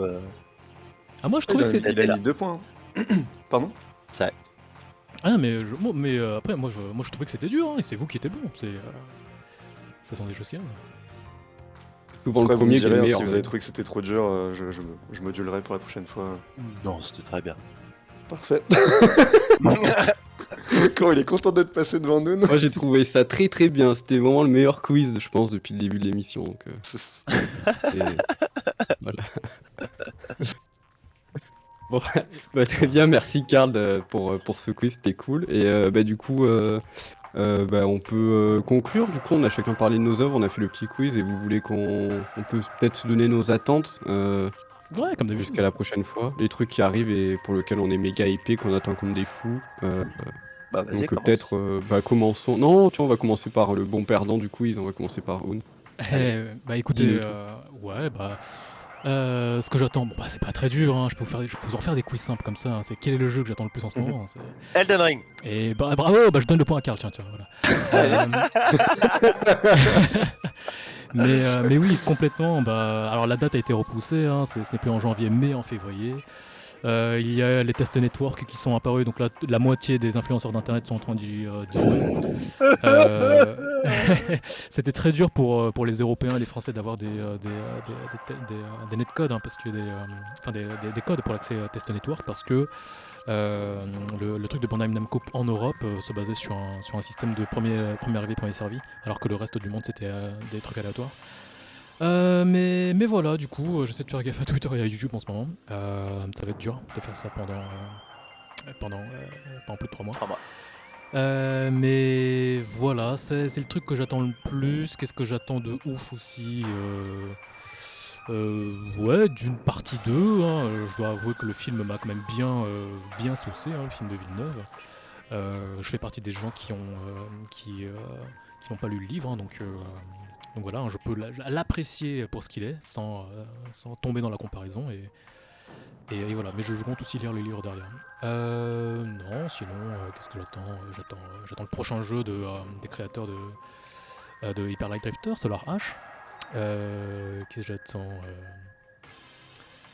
J'attends FF13, FF16, pardon, FF16 et surtout Hollow Knight Silksong, nom de Dieu, qui est en train de devenir la nouvelle Arlésienne, hein, le jeu dont on n'a pas de nouvelles.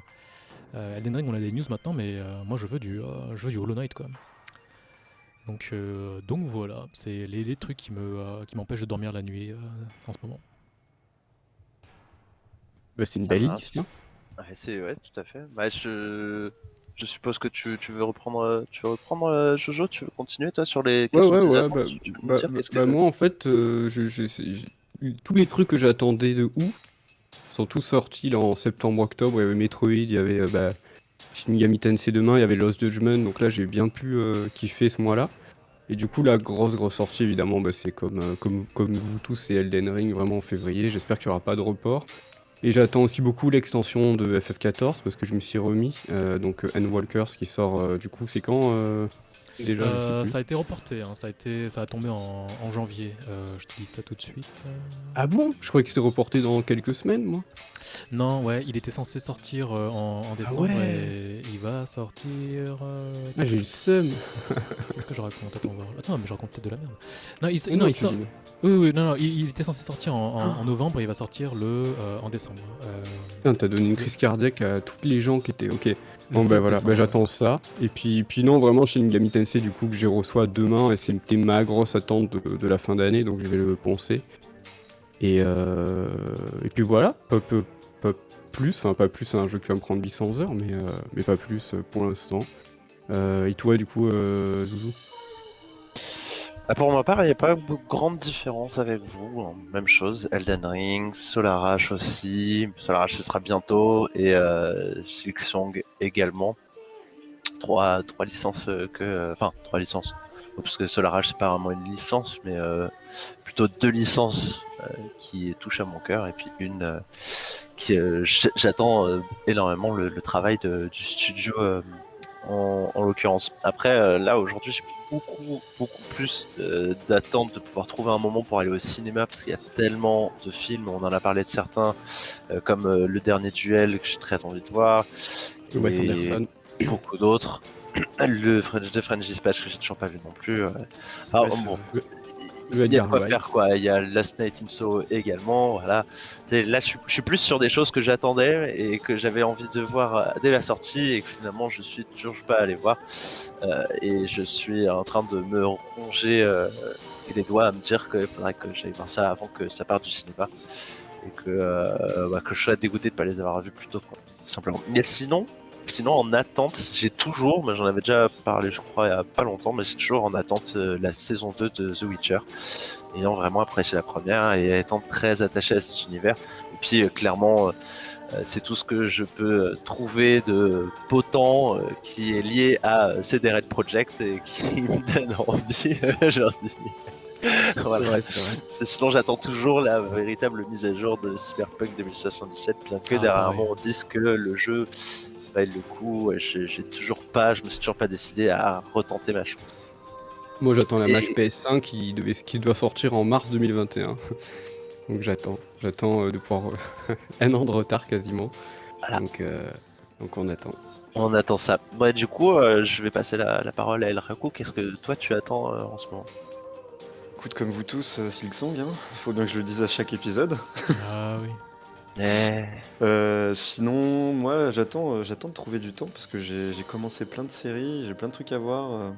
Comme tout le monde, hein. J'ai commencé Squid Game, j'ai entendu parler d'Arcane, Succession. j'ai French Dispatch également, je l'ai pas vu, Last Night in Soho aussi que j'ai très envie de voir. J'ai vu un petit teaser qui m'avait vraiment donné très très très envie. Donc beaucoup de films et de séries. Et en plus j'ai pas d'excuses parce que moi j'ai ma carte ciné, donc vraiment faut que je trouve la motivation. J'ai mon boulard. Et sinon, à plus long terme, moi ce serait la suite de Zelda Breath of the Wild. Ah, mais j'allais le dire, je regrettais de pas l'avoir dit tout à l'heure, mais je suis complètement d'accord avec toi, 200%. C'est tellement évident que je crois tellement pas la date de sortie approximative qu'on a que je l'avais enlevé de toute hype. Ouais, de toute C'est façon, vraiment le jeu que j'attends de la décennie, je pense. depuis 2020 maintenant, les dates de sortie, il faut prendre ça avec des grosses pincettes. Ouais. Oui, c'est ça. Mais on l'attend quand même, de pied ferme. Et puis Puis voilà. Et puis voilà, j'en profite pour rajouter Bayonetta 3 et Diablo 4, hein, parce que j'avais oublié, mais voilà. Ah oui, Diablo 4, évidemment. Évidemment. Aïe aïe aïe, tout est sorti. Voilà. Et Beyond Good and Evil 2, mais c'est très mal parti. Ah oui, ça. C'est vraiment ouf qu'ils aient montré un teaser aussi qui donne autant envie de ce jeu, je pense, il y a 4 ans maintenant. Enfin, ça date de ouf. Ça 3 date, ans. Je sais plus quand ça c'est. date de ouf. Mais Ouais. le truc, alors soit il est en train de couler, soit il est vraiment en mode sous-marin, en train d'essayer de sortir de la mélasse, mais C'est la vidéo avec le singe qui faisait du jetpack, là? entre autres, ouais. Oui. Ouais. Et bon, enfin voilà quoi. Là, il y a Michel Ancel qui est parti d'Ubisoft, il a arrêté de faire des trucs. C'est extrêmement mal parti. Il y a silence radio, c'est ouais, Mm. très mal parti quoi. C'était déjà mal parti quand il y avait Michel Ancel, donc maintenant qu'il a quitté le navire, voilà quoi. Et ce qui est extrêmement triste, en tout cas pour moi, parce que Beyond Good and Evil 1 était un jeu incroyable et ce 2 avait l'air tellement ambitieux et prometteur. Mais Ouais, bon, Michel, il est plus en selle là, c'est sûr. ah putain, écoutez, c'était la fin de ce stream. Merci d'avoir été avec nous. Ouais, c'était. Je me fais plus trop de faux espoirs à ce sujet. Donc voilà. Bah écoutez, est-ce que vous avez oublié un truc à rajouter, une petite œuvre, un livre, un film, une série? C'est sûr, Bah, encore une fois. Relou. Non, je suis très content de cet épisode. On a par 4 univers assez différents, on a bien fait le tour des thèmes que j'adore moi personnellement dans la science-fiction, donc je suis très content. Et je pense que ça mériterait peut-être dans le futur un deuxième épisode sur le sujet parce que c'est tellement large, tellement dense, tellement tout en fait la SF que ça mériterait de reparler, de rempiler sur 4 autres œuvres plus tard. Mais en tout cas, je suis très content. Nice. Bon, bah voilà, un dernier mot. Sinon, on vous donne rendez-vous à une date incertaine, en 2025 peut-être, pour être sûr. dernier mot, on l'a C'est pas qu'on dit, a un mais rythme de on publication attend. quantique. Non, oui, Ah, pas mal, c'est pas ça. mal. C'est pas Pas mal, mal. j'aime. J'allais dire, et on attend Dune 2. Oui. Et on attend Dune 2. J'apprécie beaucoup que tu aies fait une mention sur Outer Worlds parce qu'on va finir là-dessus. Bah écoutez, après toutes ces attentes, on vous dit à bientôt, on l'espère, pour un prochain épisode sur un autre thème. Et d'ici là, prenez soin de vous. Ciao tout le monde! Merci à Salut, tous, salut. bonne soirée. Bye bye.